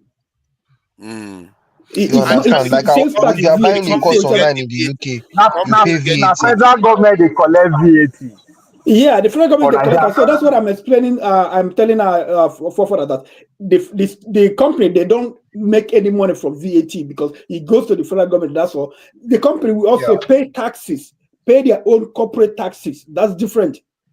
No, I think you are misunderstanding me. Like the VAT itself that goes to the federal government, because when they charge for their services, they put VAT on it. It goes to the federal government. However, that same company also buys services from other people. So now they can now say, okay, all these services I bought, I had to pay VAT on it. I want to get all those VAT back. And I had to spend so much money. No, you don't get your VAT back. You didn't pay for the VAT. The consumer paid for it. No, that's what I'm saying. The company itself is a consumer. No, but you know, it's only when Now you they will buy, treat No, you no, like it a only doesn't when it work comes consumer like to that, buy now. so something at else, all. only You'll be when it treated comes to like a buy consumer something else, now. not on that product. Okay, The company, okay, because for that, the let company me explain to consumes you. Okay, services too. if So No, Dangote, Okija, this is what Nigeria is missing. Nigeria are talking about the corporate will get income tax. Individual also get corporate income tax back in America. yeah, individual companies, even Individual you pay also your get taxes. back. not VAT, not VAT, So, not VAT. Companies see no, the companies are they collect. It's not payroll. It's called payroll tax. They know they collect VAT. It's called payroll yeah, tax. exactly. But you pay VAT when you're buying goods, but you don't get it back. But companies get it back. You see, that's the thing you need to Oh, understand. you want Companies Nigeria? get it back. What you are saying that Nigeria should be paying individual tax return. That's what you are saying, No, I'm not right? saying That anything. Nigeria. I'm saying we should make our peace with the fact that places like Lagos, those areas that are more tax based, and big companies belong are in those areas, are going to make more money. You like it or not? They are going to make more money from them, one way or the other. They will Please, make can I just explain like something? us. I was going to Is say, it your turn? AY is going to riot here. AY, sorry, Okija, let AY go before AY Okay, starts another drama. You know, he's in the mood today. Please go ahead. Thank you Oh for joining boy, us. yeah, I don't know. To What do Nigeria, you the think about way, the VAT this year? Now, do you think it's going to go well? That's not the VAT. I mean, the tax reform bill. well, I think it has been approved, right? To the best of my knowledge, I'm the not sure. I governors thought have. it was just governors that approved it. No, yeah, they are the power brokers in the country. You don't know. Each time they tell you, you don't want to believe it. So now your It's governors government. are powerful, eh? The That Nigerians governor, are very they are powerful the power informers. brokers in the country. How come you don't know that? To Nigeria, to be honest, I've heard you say a lot of stuff today. I was just like, some of the stuff you were defending from the argument that we have data. I was actually shocked. They talk I on don't social think. security. He was talking about road. What do you mean by Yeah, that? You wants to start again, though. Huh? Go If you don't ahead. know something, if hold there's on, something wrong, be quiet. hold on. You learn from other people instead of muddling things up. It's No, very that's annoying. People are listening to you. You say you are here to learn. You are feeding people with I'm garbage. here to learn. Okay, fine. I will address the point you're Okay, making. calm down, Yeah. You're Maurice. talking about social security. You're talking about road. How has that got to do with social security? It's very annoying. I'm sorry. Don't worry. You will calm down when we have a proper conversation. And I don't know whether we'll have enough time, but go ahead, AY. Yeah, what I'm gonna say, right? So, the truth is, I remember when this government came in. I think any president, any new government that want to change this in Nigeria, they have to be deliberate. We have to start from somewhere. One point I've canvassed we start from was having that data. We don't have data. I'm surprised you were saying it. Even our university that are center of Do we have learning. BVN? Hold on. I need to explain it to you. Even our university that are centers of learning, they don't have data. If you go to Nigerian university, ask them how many students you have. That number, you will struggle to find that number. If you go to Nigerian university, if you graduate even like 10 years ago, you are going to struggle for them to look for your transcript. People that graduated from Nigerian university in 1980, if you go there, you want to collect transcript, they will be looking for the file. Like, are you crazy? Like, for real? We have problem. We need to actually accept it. We have Yeah, but problem. I think Hold compounding it. Okay, on. The issue of BVN, yes, is a data. One thing is to have data. The other one is to have clean data, dedicated data. We don't have it. We don't have clean data. Our data are not dedicated. This is a country where you have BVN, NIN. What's the other one? Please remind me. We have voters card, whatever is a form of data. We have another one. I'm forgetting. That shows we are confused. We don't know what we're doing. In first place, we're actually confused. If you really want data, we don't have data. There is see. What is the mortality rate? Who can tell me the mortality rate or birth rate of any state in Nigeria? Nobody. The data is there. Oh. Data, how will you get the data? That is what I'm telling you. How will you get it? How many people? Okay, hold on. If you go to your village, how many people died in your village in 2024? Do you have the number? Nobody can give you the number. You have to argue we have data. How are you going to hold on? How the government, how are they going to have the data? Oh, who report death in Nigeria? Who report death? Even people go to hospital to give birth. Do you know how many people that still give birth at home? Even in hospital, they don't have that number. We have problem. You don't have those numbers. I don't know. There is nothing to even. We need to be deliberate. We need to realize this is a problem. That is the beginning of our problem because Nigeria cannot even project. Even the so-called Nigeria is 230 million, 200 million. These are garbage. We don't have data. They are all estimated data. We don't have it. I can tell you that for free. Okay, The can I ask you censor straight is questions? garbage. It's Can I ask you straight rubbish. questions? Uh-huh. Can you, by default, just by your own lived experience, guess how many children each individual man has in Nigeria on average? Did you just say guess? Yeah, guess based on his experience. Then I will ask Are everybody the you same. are you how So, Calm down now. Hey, what are you? Calm down. Omariye, hold Eh? on. Omariye, hold on. Calm down. What is the Eh? question? We are going I to get to the cannot. truth. Nobody's hiding anything here. Okay, let me explain to you. I cannot guess. Here is the reason why I cannot guess. I know people in Nigeria that have 40 children. I know people that have 2 children. I know people that have 10 children. I know men that have 20 children. How are you gonna guess though? Okay, what is the minimum you In say fact, is the there minimum are men average? that have 70 children in Nigeria. You don't No, know that? give us your minimum average. Minimum. So the only bro, that is so That hard. if somebody tells you that a Nigerian parent on average has one child, would you believe that? No, that's not true. If they tell you 2, would you believe that? And therefore, how many parents do you have in Nigeria? How many parents do you have in Nigeria? So you see now you are beginning to get to the minimum 3. Would you believe it? Are you talking of the minimum? Yes, If the you minimum on average. If you are talking of the minimum on average, I could say maybe 5. Okay, now you take that. That's for the adult. So now, if you take that alone, you tie it to BVN, active BVNs that are actually unique one because BVN is unique. It's not you can't duplicate it. Give Now me a break. you are beginning to see you are getting close to the real number now. Father, we cannot get. Let me hold on. Dodge. The biggest number. Hold on. For example, let me give you a case study. Bank account.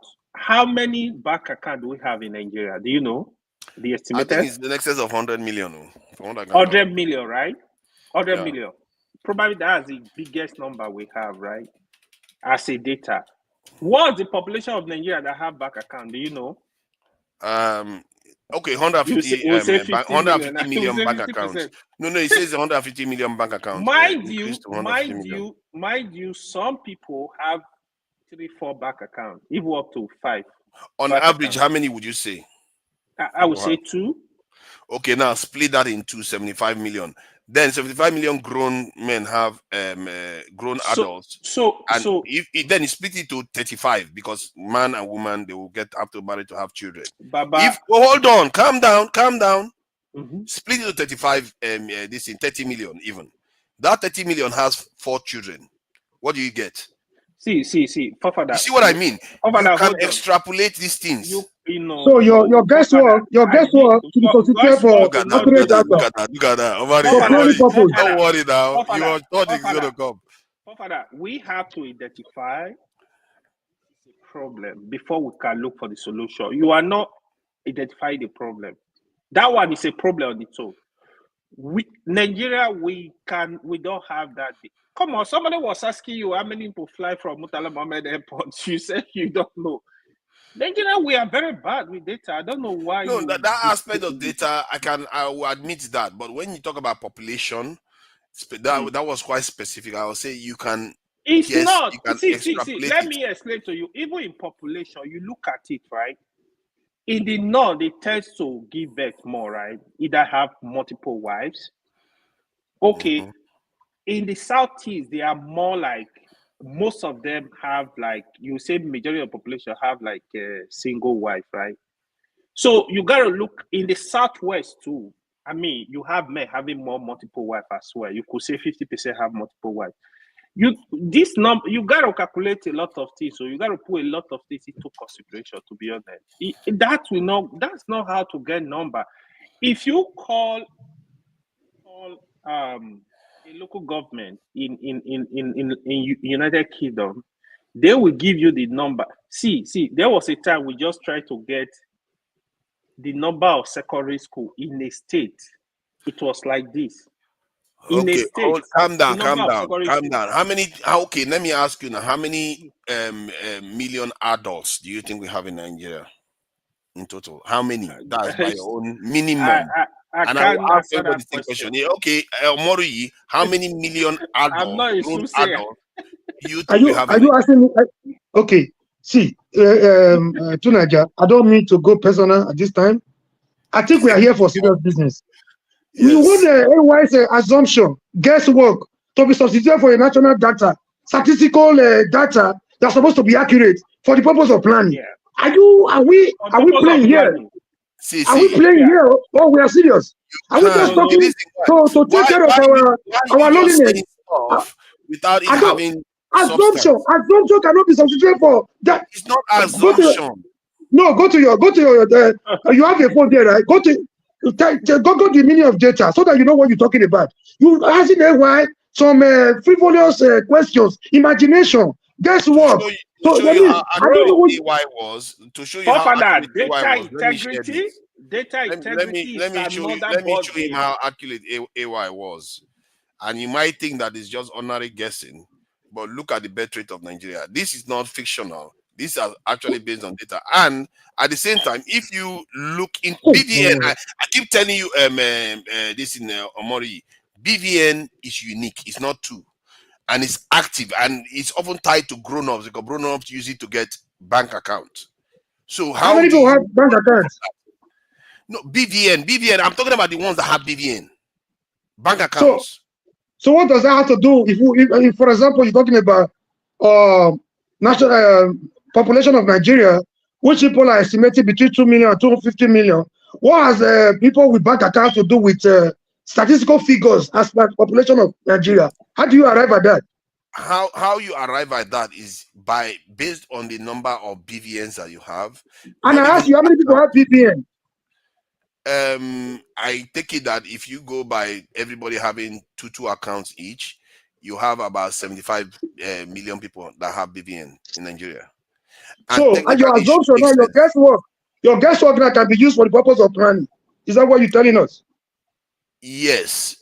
Because if you look at our last population when they counted, some people say that it was false. But then if you look at the accounts that have been opened, the actual human beings, even if you remove all the ones that didn't get BVN, you have to start becoming serious about things. These are real numbers. And remember, banks are not stupid. They want to make money. And they are not just going to be allowing people to be duplicating BVN left and right.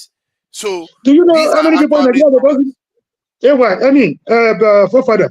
Do you know how many people in Nigeria that doesn't even know the meaning of bank? They don't know if you have what bank means. So are you saying that we are more? Are you saying we are more? They are not trusting. Whether more, no, we are talking of accurate data. You're talking about assumption and guesswork here. Are we in ancient? You are taking us back to the days of. I think what you are doing, you don't understand the modern ways people count things. It's not always just based on physical evidence. You can extrapolate population. How do you think they extrapolate the population of enzymes in a dish? But if you are forefather, you are the one. I think you are the one making a mistake here. Your huge assumption and guesswork.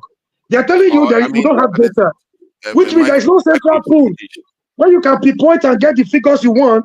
You are coming up with more series of assumption and guesswork to be used for national planning. Does that make sense to you? It's not. As a matter of fact, the guy that is in charge of one of the digital guy for the President Tinubu's government said, in time, we are not even going to need census because you are always going to know the number based on the data that is available from different institutions. And I see this logic in it because some of this data, you can't duplicate it. They are unique already. And if you extrapolate it to the number, the students that go to school and all the rest, you can find the information. Forefather, Statisticians can hold do on. these things. Forefather, hold on right there.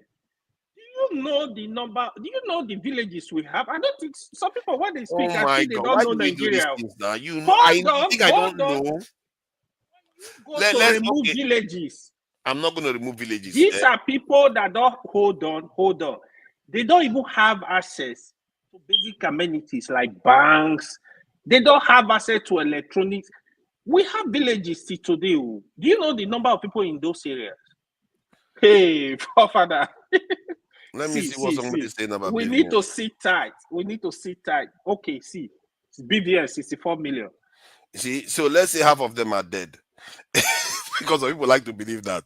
Let's say half of them are dead.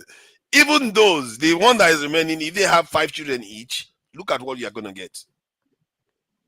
So we keep acting as if these things are not real. So they are actually real. 64 million for a population that is 10 to 30 million, right? And we actually had. Do you know the percentage? Million, do you know in terms of percentage? Do you know what you have? The voting, this registration. Pardon. That's what I'm saying. If you are to go by Nigeria population reported 230 million, do you know the population you have there? That's like 25%. Yes. Do you realize that? Yes, it's actually high, but it's not against what we are discussing here in terms of extrapolating population. This in the UK, we were able to extrapolate accurately the population of the UK based on this sort of data. We did that exercise here some time ago. We were able to say, okay, based on the birth rate of the UK, based on the account number or something like that, we were able to extrapolate the population. We didn't need census to do that. What is the birth rate of Nigeria, though? 5.14. What is the death rate? Dead on accurate. What is the death rate? The death rate. We don't know the death rate now. We just know that people die. The mortality rate. No, I think if you want to know the death rate, you check the BVN. That's where you know the death rate. And for the death rate, what's your source? What's your source? Forefathers International Limited. Yes. The one me and you open. The one me and you open that day. And look at that. So let's allow Jide come in to the conversation. Let Jide come in. Okay. You know, Jide has been very patient and calm. He doesn't like to interject people. Welcome. Yeah, thank you so much. Except the camera is off. Yes. That is so true, man. Oh my God, Jide, you are evil. I'm telling you, Jide, you are just downright evil. Look at how well he's behaved today. Turn the camera off. You see his attitude change completely. That day I woke up. I was feeling sleepy. I don't know if I woke up. My goodness. I didn't feel it. Unbelievable. Hi everybody, man. Good to see everyone again. Thank you, Forefathers. Yeah, I mean, I've been listening to everybody. What I know about the tax bill, I mean, the thing is, I cannot actually infer any interpretation on how policies can be implemented in Nigeria, unless if I have the right figures and the right data. I cannot assume any data or data that has been obtained like 10 years ago because things change, right? But what I know is that from a political point of view, you cannot exploit the people that are currently oppressed, that do not have the basic amenities of life, that do not even have a very high spending power. You know, Nigeria is the poverty capital of the world, for crying out loud. We're talking about the US and how there's heavy taxation in the US and the UK. For crying out loud, the citizens of US and the UK, the residents of US and the UK, they have a much higher spending power than an average Nigerian. So I think that comparison it's unfair, and I think it's not the right comparison. You know, that's where I see it. So I feel like from a political perspective, our elites, they are puppets to the imperialists. I said it earlier when Dr. Damages was here that Nigeria is still a colonial state. This idea of taxing the population in itself, despite the fact that they do not even have anything or they have limited resources themselves, is a form of exploitation in itself. There are many ways the Nigerian state can generate revenue without having to exploit the people. And these were the same tactics the colonialists were using when they colonized us. The colonial oppressors, This was what they did in so many parts of Africa. It's still being repeated. When they need money, instead of them to go to the right platform, but because of their colonial, I don't want to call them colonial masters anymore. I don't know. I don't know. I keep saying colonial masters because I'm not actually colonial masters. They are oppressors. They instruct them to do all these things through institutions, IMF and World Bank. They're Europeans now.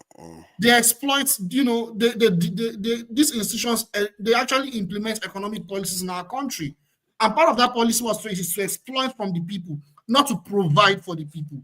That is what the structural adjustment program that have been implemented from the 1980s has been doing. So that's the political angle I'm looking at. I'm not looking at the data, how it's going to work, because it's not going to work anyways. From a political perspective, it's not going to improve the quality of lives of the Nigerian people. We've generated a lot of money in Nigeria, for crying out loud, from oil. What have the money been doing for the Nigerian people? The money is embezzled and taken to the countries of the colonialists. That means the colonialists themselves, they are complicit in this. We keep talking about our elites, how they are corrupt and how they are bad, this and that. But even the so-called colonialists, they are involved with this. The banks, go to Swiss banks, all these, the tax havens, all these banks, you see all our money. So why would all our money be going to all these banks, all these countries, and the next thing you will now do is to exploit your own people that are suffering? It is inhuman. It is evil. It is slavery. That's what they call slavery. That was how they enslaved us. That was how they exploited us during colonialism. That was why we fought against colonialism. That was why we had people that fought against colonialism. We didn't have anything, and they are still extracting tax from us. How much do you want to extract from Nigerian people? How much blood do you want to extract? I don't understand. And, because that's the way I'm seeing it. That was that one. I would like to talk about Trump inauguration. There's this idea that Trump is coming and there's going to be peace in the world. He was the one that brokered the peace between Israel and Hamas. These are all lies. These are all propaganda. these are the biggest lies. These lies. Why is that a lie when Biden has been around for how many months and he was like, there's gonna be come on, why is that a lie? I can explain if you give me the time. I will explain where. And in fact, this idea that Republicans, they are peaceful than the Democrats, these are all lies. That's really funny. It's not a fact. Okay, go ahead and explain it that these are all lies. You were mentioning something earlier that Republicans, under the Democrats, the Ukraine war was going on. They were funding Ukraine to fight Russia. They ensured that the peace deal between Ukraine and Russia was not actually possible, and they wanted Ukraine to be part of NATO. That's not true. In fact, it was under the Republicans that the idea of Ukraine being a member of NATO, that was when it started, under George Bush in 2008. That was what led Vladimir Putin to actually make an official speech. That which is still on YouTube today. He made a speech in the Munich conference. That was the first speech he made criticizing the West and their policies in different parts of the world, because George Bush made it clear that they have to do everything to make Ukraine part of NATO. What made that to not be possible was because at that time, European countries, I don't know what's happening to them now. The way they think now is different. I don't want to go into the reasons why. But at that time, Angela Merkel and different European leaders, I respected them for that. They prevented that from happening. George Bush and John McCain and their gang, they wanted Ukraine to be part of NATO. Georgia too, they wanted them to be part of NATO. This thing has been going on before now. In fact, it was even the Republicans that planted the seed of why Russia went to invade Ukraine. And as it happened under the Democrats. So this idea that one is better than the other is wrong. Both parties, they implement the same foreign policy, but their priorities are different. Economic sanctions is an act of war. That's number one. Number two, you don't have to throw bombs directly before you say you're fighting a war. You can use your proxies to fight a war. That's what the Republicans do. The Republicans do that, the Democrats do that. So this idea that one is more peaceful than the other is wrong. I thought this argument has been rested, given that the Democrats, they started the First World War. They were sure. Let's put it this way. That is wrong. The First World War. Calm down. Listen, you are a moderator. Don't give us false information here. I want to correct something now. Let me correct. It's not true. Let me correct what I The said. First World War was started with the killing now. of the Archduke Ferdinand. Let me, That's hold on, what started the First World War, not Republicans. Let me It's correct not what I the said. Democrats. Stop. Can I correct what I said? Let me just correct what I said. The First World War started when a Democrat was in office. The Second World War started when a Democrat was in office. The Vietnam War started when a Democrat was in office. The Korean War started when a Democrat was in office. The Libyan War started when a Democrat didn't was start in it. office. They didn't start it. Hold The on Iraq War now. started by a Republican. They are always in office. The war Calm in down. Afghanistan. The Let me war in finish now. Afghanistan was started in 2001. You teach He that, started forefather. the Iranian Forefather, war you teach started by forefather. You Nigerians teach that to are falsehood. usually Somebody is defending. correcting you. He's not correcting me. He's okay. If he's correcting me, let me finish my list. Then he give me his own list. Some people will run away with your falsehood. You misleading a lot of people. I said I finished talking. He talks. I give my own list. He gives his own list. Then let's see which one is longer and which one is more bloody. Okay, I'll first, give my list. Democrats, First World War, Second World War, Vietnam War, Korean War, Libyan War, Gazan War, Rwandan genocide happened under their watch. Which other one? Bosnian one. So I just named 8. Name me Republicans. And these eight are big ones, like World War I. And who used the nuclear weapon? A Democratic leader, twice. A Democratic leader is the only leader that has used a nuclear weapon twice in the world today. It's only a Democrat that has done that. So name me forefathers. What other party Forefathers, you have been okay. Forefathers, give me your list. Let's hear your list. Jide, please give I me. don't know, forefathers. Why has this generated Jide, please give me 1 minute. Because he added so many wars. Because they brought it up. They started instead of them to forget please about give me 1 minute. Let me address this thing. Jide, please give me 1 minute. Let me address this thing. You see, there's a difference between saying that a Republican, a Democrat was the president when such things happen, and saying that a Democrat caused it. Because the first thing you said was that they caused the war. The First World War was not caused by a Democrat president. It was this is history. It is there. It was caused by the killing of the Archduke Ferdinand. And he was not a Democrat. It wasn't America that killed him. In 2001, hold on, in 2001, October 7th, the war against Afghanistan started. It was started by W.J. Bush. He's a Republican. The war against Iran was started by a Republican. So so when we put out these facts, please let's not, because this is history and people will be laughing at us, that the Democrat was the president has nothing to do with who caused the war. The facts are very clear. This is history. So let us not deceive people. It may well just be by coincidence that the Democrat was there, but the people who caused the war, we must put the blame where it is. So this thing that you are saying, and you kept on saying it all the time, all the while, and it's misleading, because these are not facts. These are not historical facts. These are fallacies. These are historical fallacies. Big wars happened under Democrats. You've not disputed that information. Clearly. And then what if it happened under Democrats? They cause it. So for us, I don't know how the way you talk. What has it got to do with Democrats with the war that started in Europe? Can we calm down now? Why are we defending Democrats like this? It's not about it's about discussion. You are on air talking about something. There are some people with low intelligence. They don't understand what you are talking about. They are implementing the same foreign policy. Do you want to hear the truth, or you just want to hear what you want to hear? I don't think you have any truth. I don't think you have any truth. I'm not sure. Comrade, your opinion should be separated from facts. Your personal opinion should be separated from facts. You don't impose your opinion on other people as a fact. Calm down. Okay, now let's get facts here. The Ukraine war, did it need to happen?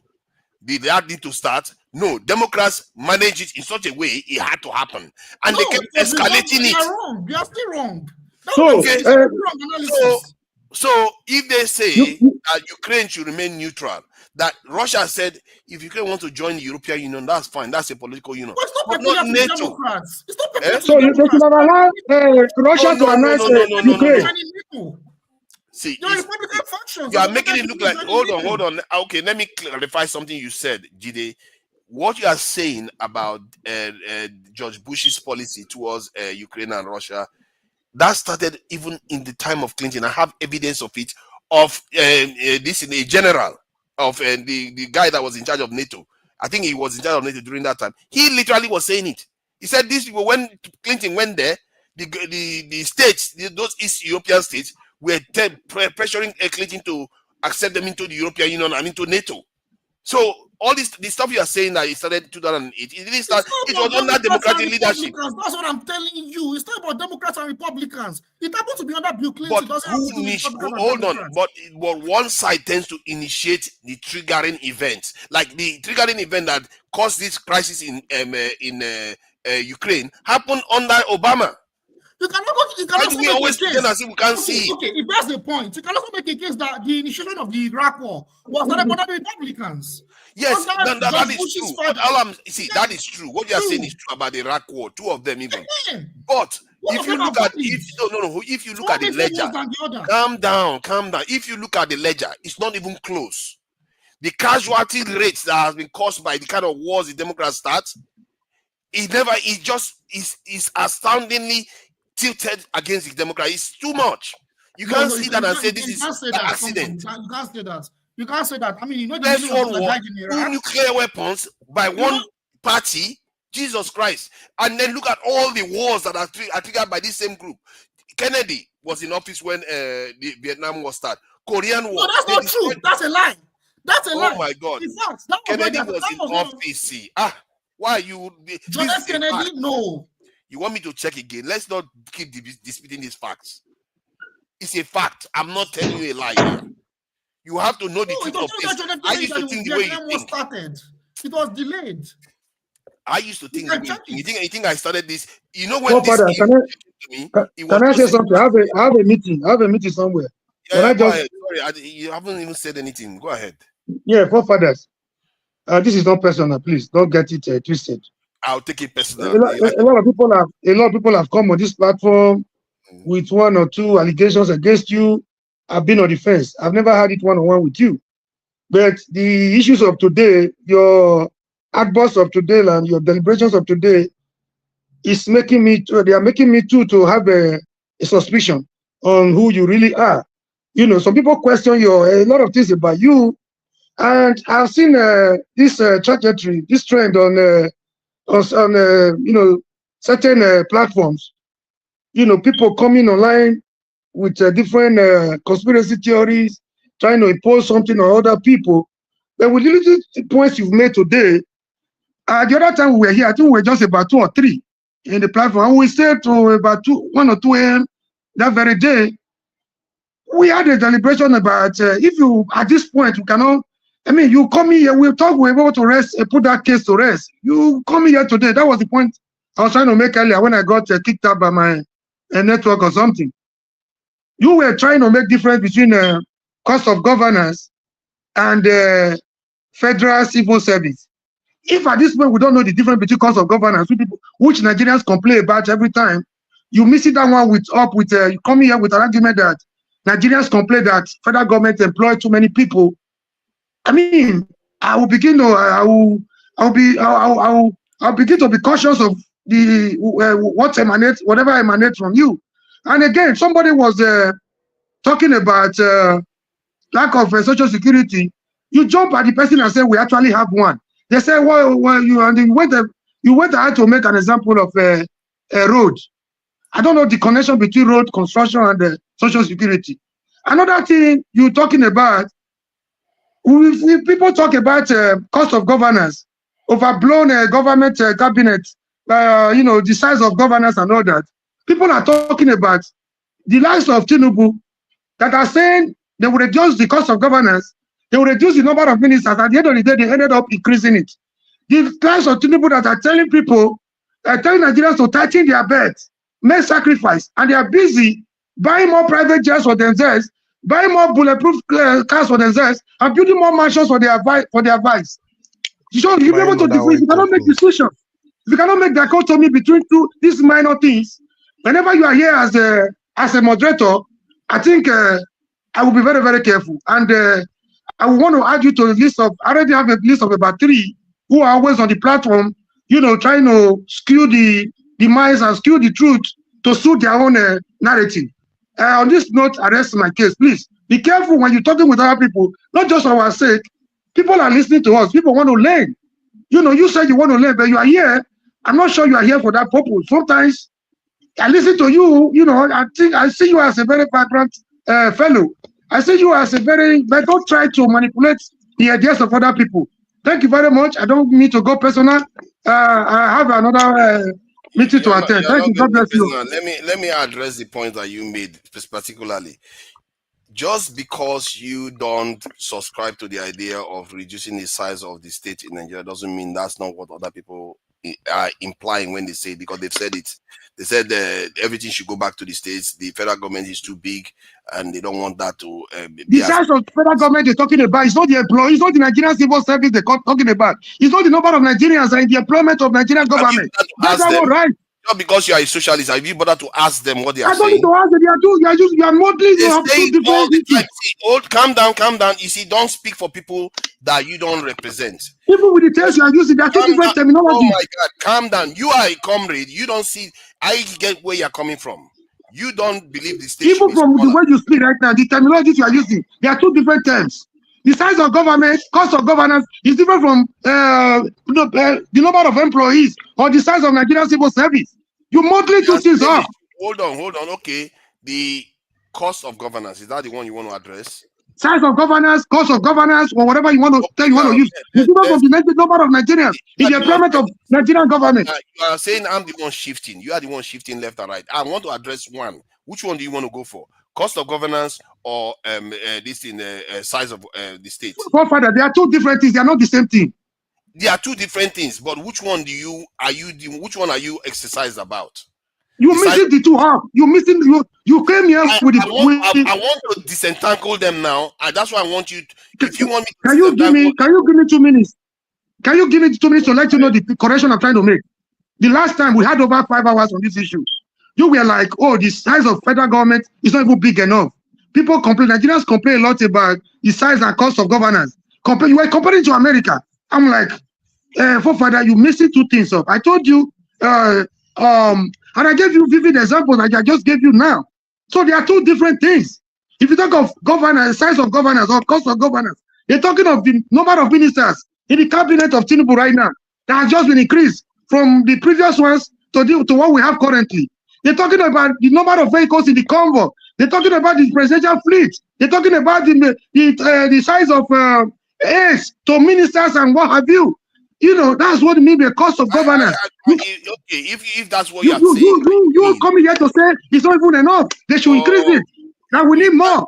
Hold on. See, you can't just use loose terms. Cost of governance, if you check it right now, they will tell you what it is. But if you are saying this is what you are referring to, then you are talking about the cost that the government spends on themselves. That's what you are talking about. If that is the case, everybody's in agreement that this government, what else do you have as a cost of? Can you tell us what else you have as the cost of governance in your own book, your own dictionary? Okay, let me share it with you. Let me see where I can find it. Go ahead. Don't misinform anybody.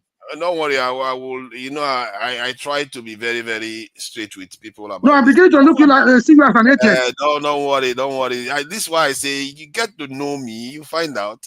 These are facts of life, isn't it? So, what is included in the cost of governance of a nation? You can see that clearly now that I'm not making it up. So it is what it is, and that is where I'm coming from. And this is also linked to the size of the state. If you cut it, the people can you read it out? Can you not? Most of us are old. Can you read it out? You see all these people claiming age. Okay, the cost of governance of a nation includes money spent on public services, social security, government investment. Now they even went down further to talk about other things there. Even capital investment, all those things are included. This is why when people use those terms, and that's why when you qualified it yourself, I said, we are all in agreement on that. We all know the president shouldn't have such a large cabinet. We all know the president shouldn't be buying private jets when people are suffering and he's making, as a matter of fact, he's torpedoing the economy, not like it's needed. So we all are in agreement with that. But when you use terms, you have to have a level of precision in it. And when I question it, people are just like, why are you saying that you are like a mole? But I didn't make the word up. Actually, I'm just referring to when people say this is, and sometimes, Omori, you might be an innocent bystander on this. People out there truly want to reduce the state itself. They want to reduce the size of government workers in Nigeria. You know what they said? They said, Nobody, no. I disagree with you on this one. People are complaining that there is no employment. How could they be talking about reducing the size of? They were on this platform advocating it. There are people who are advocating on this platform saying. And again, you said cost of governance as social security. Can you define what level of social security we have in Nigeria? Can you tell me the one you know of? Don't measure roads. Don't measure roads like you did earlier. We don't have, I don't think we have proper social security, but I think the government has a way of giving people money now and again. But rice distribution to cost and fees so that people can die. If you look at, let's say, general hospitals, you can regard that as some kind of social security network. If you look at education, some parts that the government cater for, you can see that as a form of. That's not social security. You are saying two different things entirely again. You Google the meaning of social security and read it out just the way you did previously. It's like you are doing a gotcha situation here. No. I'm just trying to give you what I. No, you are misinforming our audience. What you just enumerated now has nothing to do with social security. Now, I don't want to impose it on you. Just repeat what you did earlier. Google it and see the meaning of social security. And you, at least today, you will allow this to rest. And I hope you will not bring it up again. Just to disturb our audience. So because I'm wrong in one definition, does that mean you are correct in the other one? I don't understand. I'm not saying. No, read it out and let us hear you. So, like in the UK, they have different. They have different definitions of social security in different. Go ahead with the ones you have with the first two. Don't worry about this one. We don't need to read. I don't know why. And what you are doing? What another thing you are doing, Omoro, is trying to impeach my genuineness in terms of actually seeking information. I don't like that. And that is a bit of a lazy thinking. You should make the effort to check the information that I'm revealing before you start maligning me. I'm not attempting to malign you, but sometimes when you try to come here with a lot of conspiracy theory, check the information that I'm providing. Forefather. They are very misleading. Sorry, Moriye, Forefather. You see that issue of social security. Now that's a good point. For example, the traders' money during President Buhari, I think they still share that kind of money now. That is the biggest fraud in the history of Nigeria. Why is it a fraud? See, if you don't have data, it's actually better to keep that money and use it to develop the country. Because the money is not going to the right people. Because I have said it on this platform. All of us here, when you go to your village, please give me 10 names where the federal government traders money, whatever they call that money, the humanitarian ministry, I call it the Yahoo ministry, where that money is going. You cannot pinpoint somebody in your village. If you take a microphone, go to your village, you will see 10 people that will say, I received that federal government money. So who are they paying the money to?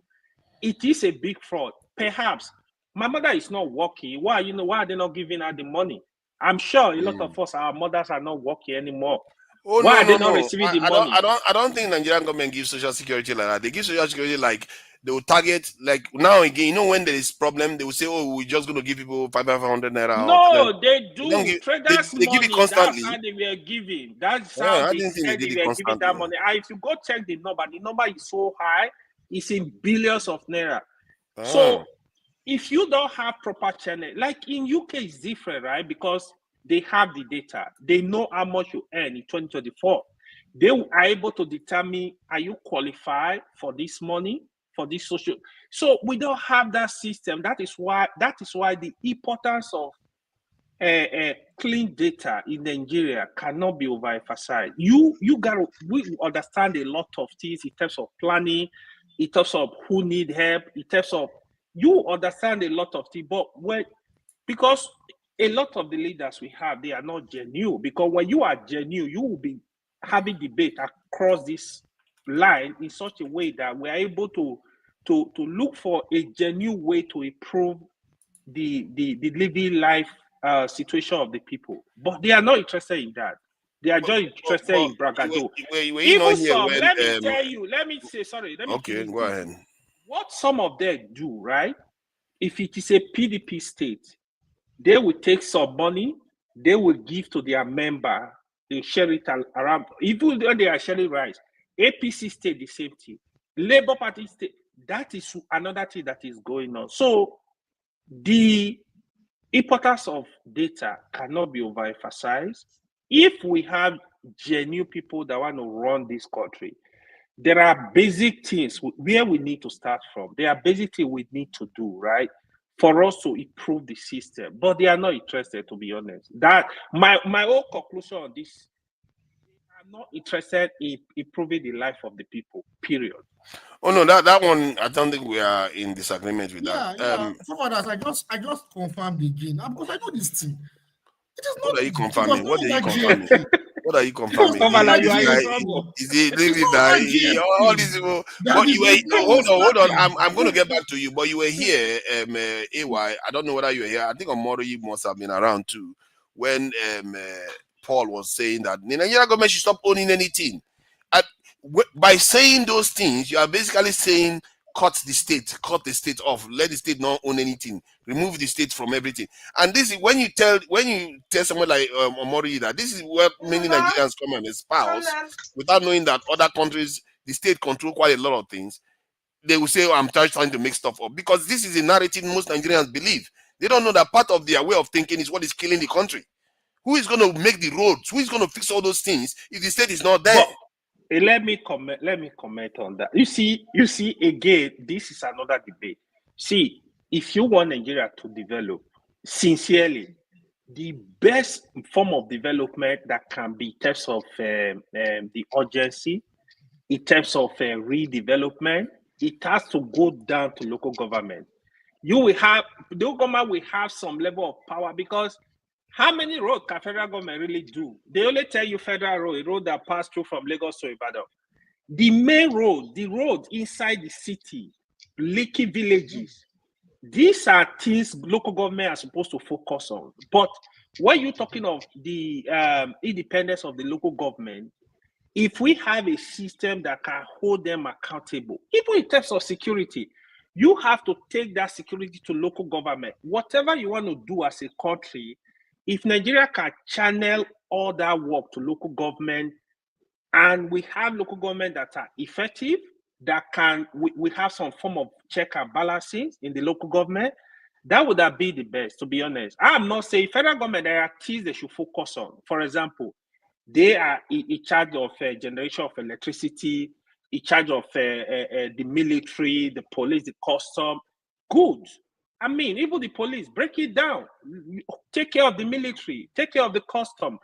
There are a lot of things federal government can focus on, but there are a lot of things federal government should let go and devolve the power down to the local government. They can't really maintain it, to be honest. You have, for example, you have a federal government for 8 years. There are local government, they will not touch anything. So what's the essence of the federal government?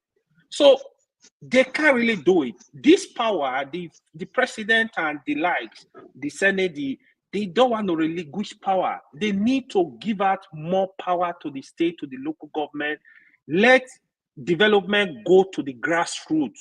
Let people feel this development. That would have been the best thing. Just like the way you have it in abroad, the city centers, they are local government. Technically, they are local government. So they are even city government, in such a way that they look at the budget of the city, what is going on. If you have snow in the city, they're gonna remove it. The dustbin, they collect some form of taxes. They generate revenue too. They use part of this revenue to take care of the city, of the antivirus. So this is just how country developed, to be honest. I think in some part, Mr. Paul was right. Even the effectiveness, the ineffectiveness of our federal government is mind blowing. How is it correct? How is it correct? Let me tell you. Let me explain. I don't know why we wish other countries well, but we don't wish our own country well. Hold on. You have NNPC. Government are in charge for more than 20 years. NNPC are not bringing revenue. Go and check the debt of NNPC. NNPC is equivalent of Saudi Aramco in Saudi Arabia. Put the number, put the data down, compare both of them. See, Petrobras, also now, Petrobras. Yeah. But that is you are just describing a corrupt. Hold on. You can't just keep saying hold on. You are describing something else. You are not describing it's the same thing. the role of the state. You are not making a case for the role of the state in a nation. Let me finish. Hold on. Now, Dangote was unable to build a refinery. Because of that, they are now rushing. You know what? Let me be honest. I'm not a doomsayer. Let me be honest. NAPC, even with the refinery, what is going on, they are not ready. Those refineries are not going to be managed effectively. What if we have genuine? There is nothing wrong if government have what is called PPP, public-private partnership. You can have partnership like somebody like what is it called, Hairpiece. You can have private partnership with people like Hairpiece. Have Nigeria Hair. Let them be able to help you to manage this thing. You have people monitoring what is going on. I'll give you percentage. Nigeria don't need to hold up. Look at what the former Minister of Aviation did. A minister deceiving the whole of over 200 million people. You went to Ethiopia, paid a plane, and you brought the plane to Nigeria, deceiving Nigeria that Nigeria Hair is working. And the Senate and the Mumu rep, they are looking at him. What kind of foolishness is that? This is madness. Calm down. Let me explain. I think this is the narrative you've heard over and over again. I'm telling you. And at the core of it, let me finish now. At the core of it, it never really solved anything because we don't truly understand the nature of the beast. The reason why Nigeria is improving, I can argue for geopolitical reasons why it's improving. However, if you are going by the fact that, let's say, when you said, the Nigerian scandal, those are corrupt practices by states, just like the state, Nigerian private sector too can also be corrupt. You are describing a symptom of a problem that is affecting the entire nation. It's not because it's the state is playing a role in it or not, because Saudi Aramco is able to do it. We know that China is able to do it. Russia is able to do it. Why is it that we cannot do it? It tells you that something else is responsible for it. That is not a case to argue for less government, because it's like saying that I'm not talking about less government. That's hold not on. Let me finish my point. It's like saying just because a patient is ill, he doesn't have enough nutrients in his body to recover. Your own option now is, let's start lopping off limbs and handing it over to other people. No, it doesn't necessarily mean that. You need to cure the problem. So what is the problem? How do you cure the problem? The problem is that in Nigeria, like some of the issues come from geopolitical reasons. Other issues come from our own policies inside the country, our own mentality to inside the country. Like, so how do you solve the problem? Tell us how you solve it. Like the case of I've already told tell us how you solve it. If you want solution, anytime you look at me, you want solution, just look behind. You see this white thing below my name? That's your solution there. It's right there. It's under my name. If you want solution, fix those things, your nation will be strong. Forefather, when I'm saying public-private partnership, that's a solution right there. Federal government don't need to hold everything 100%. I don't have any problem with that statement. But however, I just want you to admit that doesn't mean the state will be any less. You see, I don't have any problem with that. Let me tell you something here. I'm not just talking for talking's sake. See, I understand the issues we have, even in our ministry. I understand the problem. People are paid, they're doing nothing in the ministry. You got to look for a way to dismantle all this sector. If you are deliberate, you will be able to look for solution. But we are not deliberate. People are not interested in solving the problem. But use the term again, dismantle. What we use, you see, the terms we use, we want to kill the state. That is our term, the terms we use. Dismantle, fix the problem. I just gave you a clear example of this. Okay. Many years ago, right? Dangote was ready to deal in terms of our refinery before he started building refinery. Are you aware of that? Yes. But what happened? But how many years now? Dangote built this refinery for like 7 or 8 years, I think. But he has a brand new refinery now. Do you know if you ask the federal government to build a refinery, you think you will have a refinery today in Nigeria? You will not. Sometimes we don't need to look at Saudi that have functioning refineries to do our thing. But since you have to domesticate our problem and domesticate the solution, since you know the problem we have is corruption, the problem the people look at our government schools, for example. Nigeria government secondary school. Do you see anyone that is go and check them out? But we have private schools that have standard at the highest level in the world. So because the government are not responsible, so there is nothing wrong. It's still your people. Go into public-private partnership, build university, build airport, build whatever, and do your thing. Let the country be running. My worry is that we make the mistake of thinking public-private partnership is the panacea for a solution. It's not necessarily, but because especially the CNG one worked in Nigeria, it's a good argument that, okay, maybe in the Nigerian context, given the time, it makes sense for the government to do that. Because after all, it's still Nigerians. The private company, they are all Nigerian. So I don't have any real hang up about that. But the ideological fixation people have with this thing, that's what I have a problem with. They make it look like cutting the state down is going to somehow fix the country. That's not what me I'm saying. That's not what me I say. I have actually argued. Then avoid the term dismantle. Hold on. When you use the term dismantle, that's what it implies. When President Tinubu, when he elected minister, you remember part of the argument I had with some people was the ministerial position were too much. To be honest, I don't think that's our problem. If you make me a president and I define our problem, I have a problem I want to work on. If I need 100 ministers to get that job done, I will elect 100 ministers. All I need is results. Give me the results. God, you're not like as Tinubu, long right? as no. I don't see. I'm real about solving problem. If I need 100 ministers, if Nigeria, I don't care if Nigeria have 50 ministers. As long as I'm going to have results, as long as I'm going to get that job done, the most important thing is to get the job done. That time Let me tell you. Let me tell you. I'm a physicist. What done is first at distance. What that means, if I try to move a building and I spend 24 hours pushing it, and there is no distance move, work done is zero. All that time is wasted. Mm-hmm. The most important is to get that building moved. If you need 1 million people to move that building, as long as that building is moved, there is work done. In order to solve a problem, what did you define as work again? What did you define as work again? Distance. First as distance. Not displacement. Okay, good. That's a good term.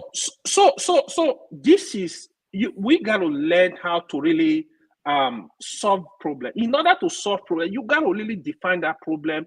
Look at it. It's just like if you ever get into project management, if you want to crash a project, if you want to fast track a project, you got to bring in more resources. There is no two ways.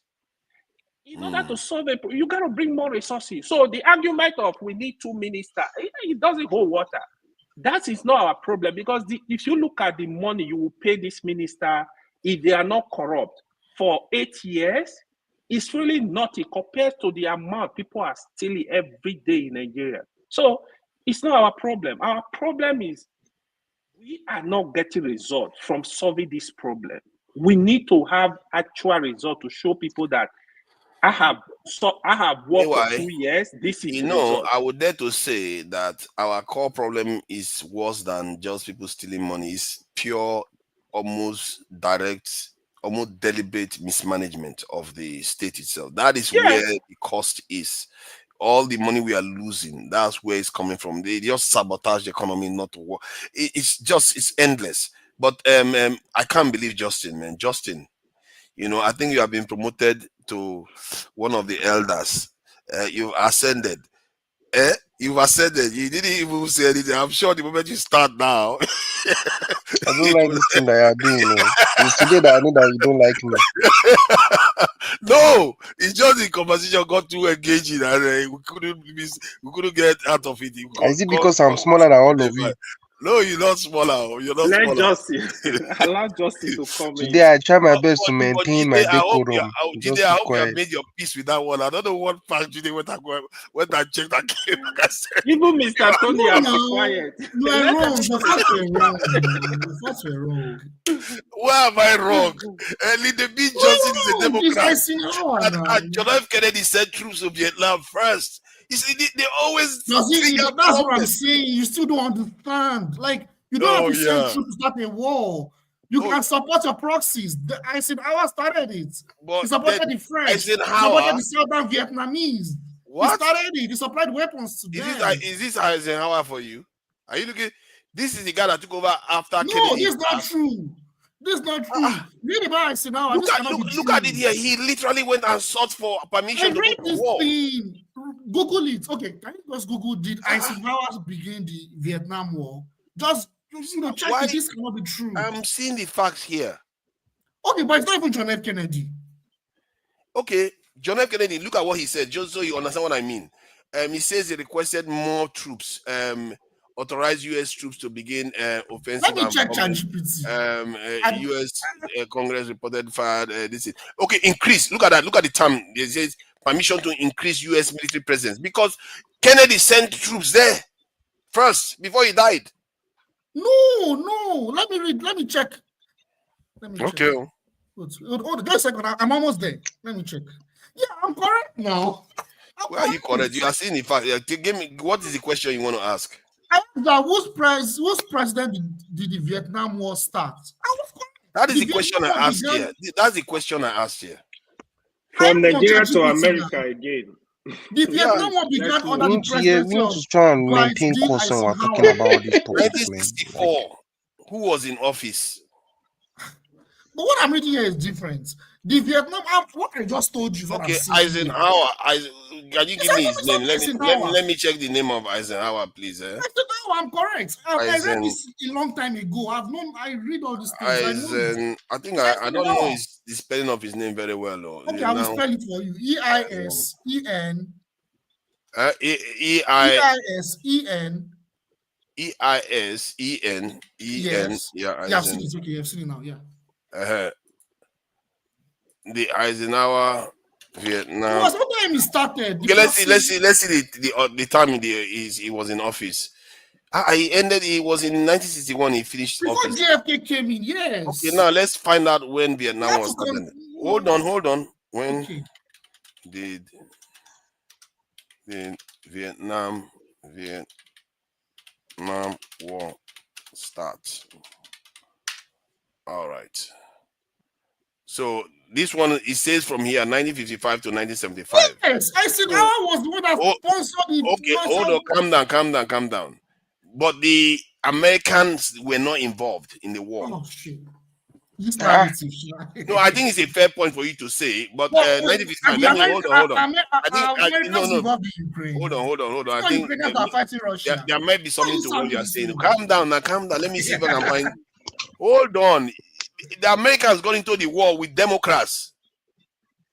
What do you mean? With this in but the area I'm looking at, maybe you may have a point to understand, was my earlier statement that who was in office when the war originally commenced, not whether Americans were involved or not. They supported the South Vietnamese to prevent the spread of communism. 1951 to let me see Eisenhower's time in office, 1950 something.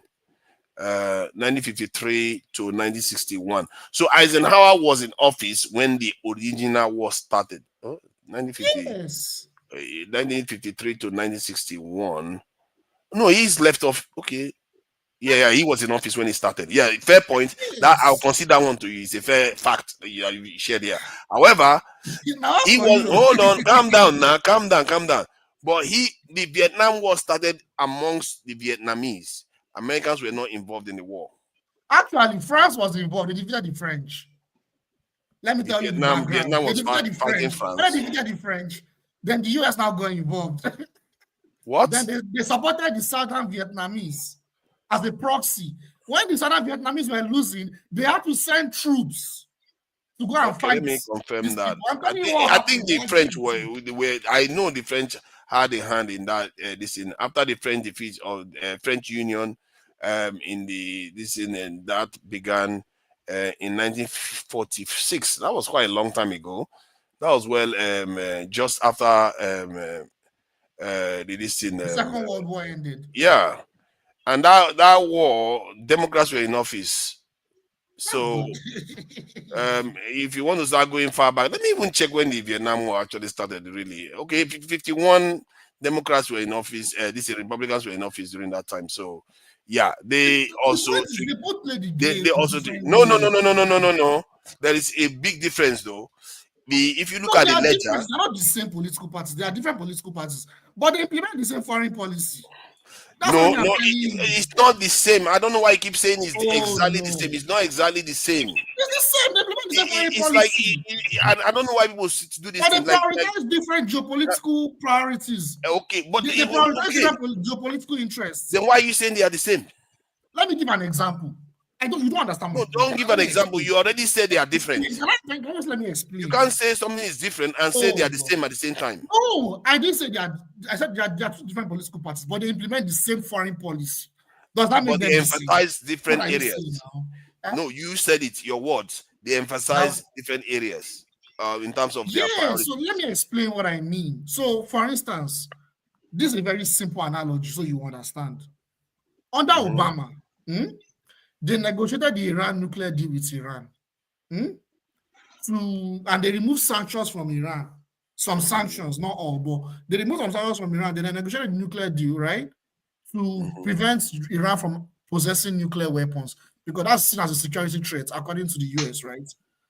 Under Donald Trump, tensions increased against Iran. You understand? He removed those the nuclear deal. He actually sabotaged the nuclear deal. He abrogated it. He sabotaged it, and he imposed more sanctions on Iran.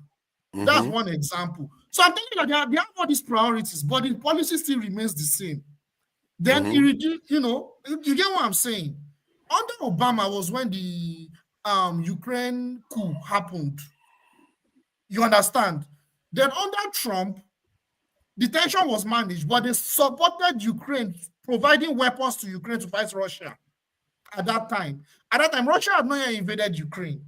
But that is not to say that the Republicans are peaceful. It's not rational. Nobody said they were peaceful. I just said Democrats were the ones. Way from what you said. You don't be interrupting me constantly. What I'm saying is that Democrats were the ones that were in office when the most catastrophic wars were started. And in the case of this Vietnam War, Can I come in? Hold on, let me finish what I'm saying now. So, in the case of this Vietnam War, technically, it was Republicans that were in office from what we just checked just now. Even if it was titled. I just want to ask, I don't understand. Originally, I get that you guys have spent 30 minutes on America's matter, but originally, how does this bag into Nigeria now? The reason why it's very important to understand this thing, because it's actually more consequential to us, given that we are not the most powerful people around. And you heard about when elephants are fighting, who suffers. So there are consequences to us too. So I wanted to even check this page again, because it said something about this extra war that was going on that seemed to have spilled over into this Which one. Which extra war? Let me see. First Indochina war. The first Indochina war. If you don't mind, to Nigeria. Yeah. December 1946. From December 1946, who was in office in 1946? If you look at that, God help us. It was Truman that was in office in 1946. It was Truman. Was he a Democrat or Republican? I can't remember if it was Democrat or Republican, but I know it was Truman. It was Truman. Truman. He's a Democrat now. Of course, he's a Democrat. If you guys don't mind.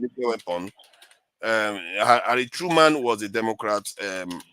I better go Harry. Before this inside, how many H people are there? Stop it already. It's a Democratic. Correct. Was Harry Truman? Yeah, Democrat. Yeah, it's a Republican. Yeah, let's see what they say. He's a Democratic guy. So he's the one that used the nuclear weapon twice. A Democrat. He's the one that was in office when that Indochina war started, and it spilled over into what you call the Vietnam War. So let's face it, these guys are not as peaceful as you like to think. I concede to you that technically, Republicans, Eisenhower was in office when the actual name Vietnam War started within the Vietnam, amongst the Vietnam people. But the Americans were not involved. When the Americans actually directly got involved in that war was when this thing, what they call it, Democrats came back into office. Kennedy sent soldiers in there. Then Johnson decided to back it up, and then the rest is history. So wait, I have one to use to disagree there. So who now ended the war? Who ended the war? I don't know who ended the war. Who ended it? I think it was this guy that ended it. It was the Democrats that ended it. I think it was this guy that just died, Jimmy Carter. Jimmy Carter. Someone should check me right there. But I think it's Jimmy Carter. The Jimmy Carter. I think they're looking at it from just political parties. Like no, but see, the same policy. You have to look at that. See, the reason why I looked at it, because when I saw the way the Democrats behaved the last time they were in office, just with Ukraine, I saw a war that didn't need to happen. Like this is in Europe, it didn't even need to happen at all. But they triggered it and caused a cost of living crisis. That's what I'm not telling you. They didn't trigger it. It had been triggered a long time ago. They triggered it this time. It was clear that all they had to say was Ukraine is neutral and everybody will go home and forget about it. But they refused to allow Ukraine to be neutral. And they said, come on, how can you see through this? What just happened in the last couple of years? And you, sorry, let me just say this, please. Tunaja, both of you are wrong. Both of you are wrong. Let me finish what I'm saying. How can you sit with what happened in the last couple of years when America keeps escalating the war? I'm wrong. No, hold on, Jide. How can you say a party is peaceful when they keep escalating a war that didn't need to happen against a nuclear power? That they kept, Ukrainians more and more, and then at the end, when he left office, hold on, guys. Tunaja, can you hold on, please? That's it. But it was not the same way. Not the same way. He wasn't saying it. You guys that love America, Tunaja, you guys are wrong. Can I give you the history of this thing? Just a minute. Just a minute. America did not start the war. America ended the war. Which war? First World War. Now, hold on. Oh my God. Can you hold on? Please. Please. I'm not wrong. Can you just hold on, please? They're wrong. I didn't say anything about First World War and Second World War. Oh my God. Can you hold on? If I tell you why I talk out now, you know go fear explain. So just hold on. I listen to which I know where you stand. I agree with you that the two political parties are one. It's just like Nigeria and a PDP form APC. The same thing, Republican came out of Democrats. But one thing that you said that I agree with, America is an idea. So now one policy. America is not as organic as every other country. Hold on. Can you please let me finish? The idea is to conquer the world. If we let them. Now, let me put it. In the 1800s, two events that you have to understand. Two events. Hold on. Leave it. See, everything connected. Not be everything will just happen like that. You understand? In the 1800s, two events you have to.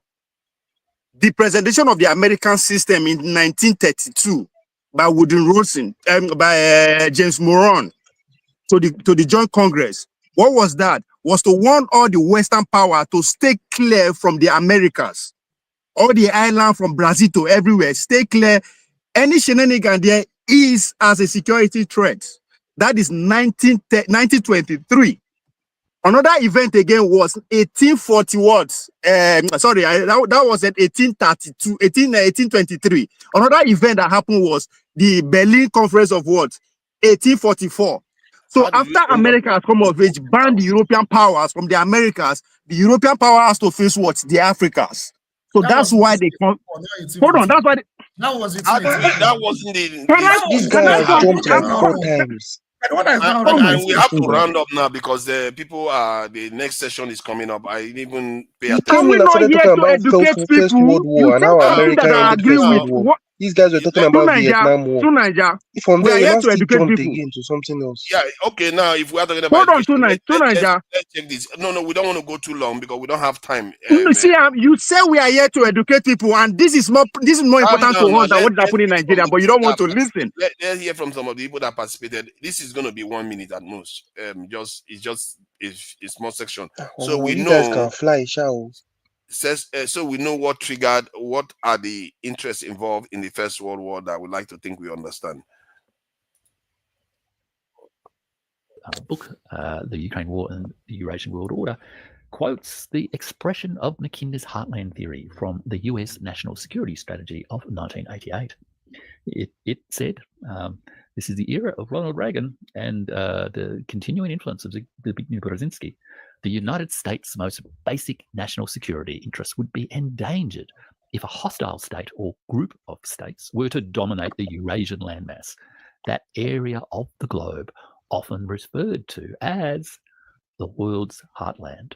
We, America, fought 2 world wars to prevent this from occurring. Goodness me, I didn't actually think that was what World War I and World War II was actually about. But now, that is even a Westerner didn't even know what it was all about. Tunanja, please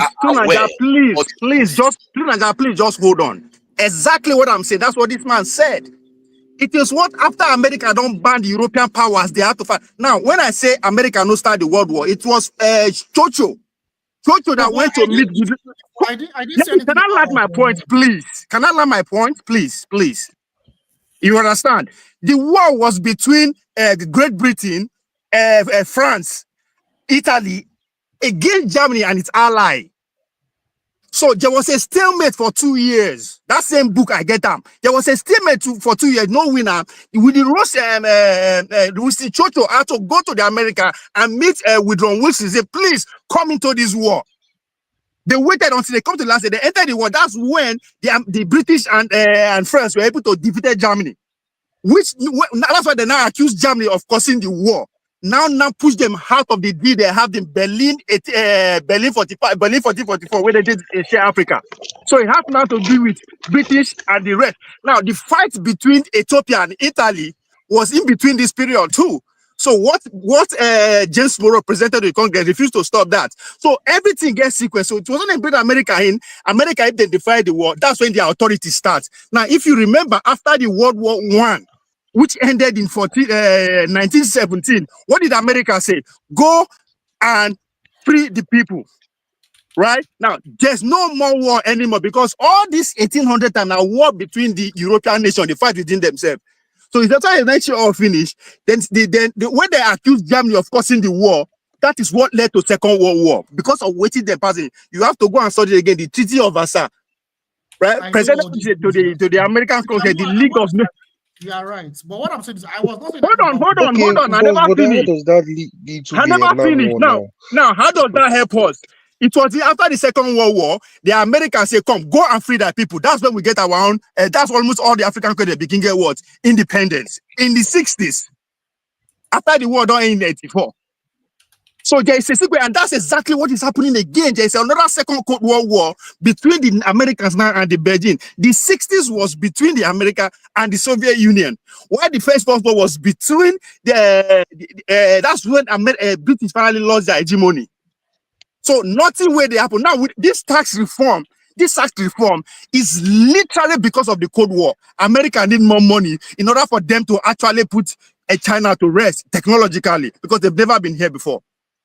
So what you understood I from swear, that, when he said tax reform, I thought he wanted to go back to Nigeria. You don't understand the But instead, Mackinder. he's still talking about America. You don't understand the Mackinder thesis that was written even before. I know about Mackinder thesis. So what year was that? What year was that? Was it before the Maureen Doctrine? Yeah. The Maureen Doctrine was 1823. Maureen Doctrine, was it against Russia? Was to stop all the European power away from the Americas. No, but that is not. So you have to understand how the world order started. This is not a Nigerian topic. The Mackinder one is the British felt that if they want to control the world, they have to keep Russia in check. That region, anyway, they have to keep it in check. Yes. And that has been the case. This is why they don't want to make nice with Russia, because they feel Yeah, like, but Russia, it was because of Russia coming into the war that helped defeated Germany. But guess what? Remember, I said America was and supporting. immediately they turned against them again because they know they are a threat to the Western Anglo-Saxon Hold on power. now, hold on first. Hold on. You have to also understand that Americans was actually telling Russia to stay in the war. They actually give them low $4 million to stay in the war. And that's what after they lost the war. If to say Russia Is it what? Why do you think that America was Is it World War you're talking about? Russia? Is it World War One? What are you talking about? Confused. I think World War I and II is similar. No, World War One. Russia lost World War One. That was one that led to the Russian Revolution. It was part of what led to the Bolshevik Revolution. I don't think. No. What do you mean? World War One was between Germany and Britain and France and Allies. That's what World War One was about. Russia was an ally to Britain. They were involved. They lost the war. That's why I said America was actually. That's why I said America was actually telling Russia to stay. Russia was not occupied or conquered. No. They expended their resources. They were fighting the war. They helped defeated Germany. It is because the side that they were on won the war. So that's why America was on that side too. America's actually giving them money to keep going. You understand? My point is that America played a smart game in terms of let them fight. Then when it is time to settle, they will come and finish the job. You are right. That's exactly what happened. They did it twice, and it helped them maintain control of. That's basically kept the Anglo-Saxons on top. And that's exactly what is happening with Russia. Conflict, but they won it. I don't even know. It's a very, very smart strategy, if you ask me. Somehow. That's exactly what is happening with Russia and Ukraine. Keep them busy. That was also what made them to be at the top economically. Now you are. You said that Ukraine started. You said Ukraine started by George Bush. No, you have to go back to even during the Bill Clinton days in '94. That's not right. True. You have to go all the way back. But what you need to understand. You didn't hear me very well. I said under Republican Ukraine, they wanted Ukraine to be part of NATO. I didn't say start under George Bush. Even under Republican, they wanted Ukraine to be part of NATO. But you need to understand. It's already in part of the American story. So it's not that they just activated it. I was just debunking what Father said that in Ukraine being part of NATO is not a Democrat thing. You also agree. I'm glad you agree. Yeah, I totally agree. Yes. You're on point. Thank you, gentlemen and gentlemen, for joining us. I have a question for you. What's your take on it? Trouble. I have. There's a new life that is coming up. I don't want to get into trouble. I wanted to ask your take on BRICS. Our admission to be partner on BRICS. I think we should. And we are free people. We should join whatever organization we feel like is going to help our economy. We should. I like that. We are free people. Are you gonna stream later or? Not likely. Not likely. You have a date? Okay, you have a date. And okay. yeah, not look at that. Like you gave me one. So thank you, gentlemen. AY, everybody, GD, very combative. All na politics. And thank you for your great contribution, John Abba. He said nothing. I'm sorry, John Abba. Today he just got a little bit out of. I don't think you were here earlier on. I think you missed it to an extent. So, but sorry you didn't get any chance to contribute. But you can go to the next live, because what they do in the next live, they continue the conversation we've been having here. Then before they start the original conversation, so you should have, 30 minutes, almost to an hour of this conversation on the next live. So let's do our bit to join that, and all the contributors. Team Majek and Team Majek is funny. Oh, he was kind of trying to insult Janaba. Two of his contributions were based on insults. Team Majek, thank you for the donation. Queen TAI, thank you for joining us. I don't know why people like to say that I'm trying to be malicious or funny with facts. Why would I change facts? Like when Jide came here and told me about Lyndon B. Johnson or Eisenhower. Did I dispute it? I won't dispute it now because it's a fact. If I dispute it, I would just be stupid. Why would I want to be stupid? It's just a fact of life. Thank you for joining us. I'm not going to announce the topic. What is the topic of later? You have to announce the topic. Okay, let me get the topic. Sorry Can about you that. send the link to the next one? Yeah, I should provide a link too. Yeah, let me do that now. Let's get that. Which one? Okay, that's it there.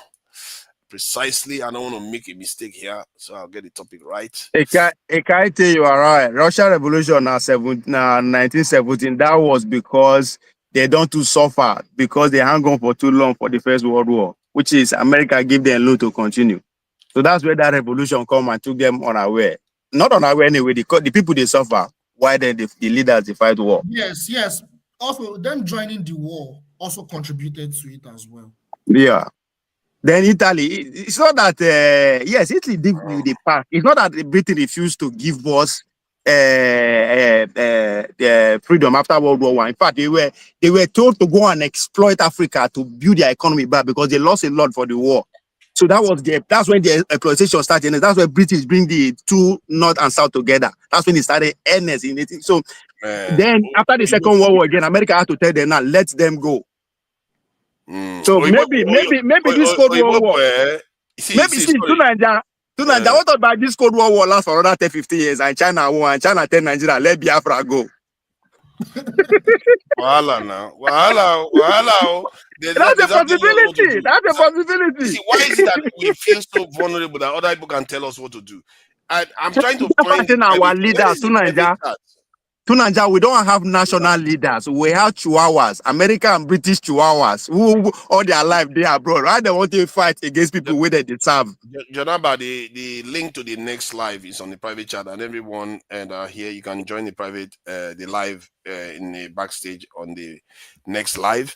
I think it's been a fruitful conversation. Try to share. Yeah, my guy, what be your name? I like your the way you they did the history.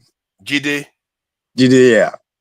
Yeah, he's quite. Jide na history teacher now. Yeah, and he's interested in geopolitics. So, but we need to understand all these things. It connects. As I said, when I say America's dream is to run the world, that is their dream, and they are carrying it out. I'm not sure it was at first, though. No, what it is America? American are like a farmer will go clear land. Platinum okra on the group, but that's what America is. They came to America and clear her up and institute how they want to govern. From there, they want to rule the whole world. That is their idea. Now, America. Is it going to happen? Is it going to happen? I don't know. United States of Europe. Thank you, ladies and gentlemen, for joining. But then get Europe now. Not be them put European Union and NATO together. Bye.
One day.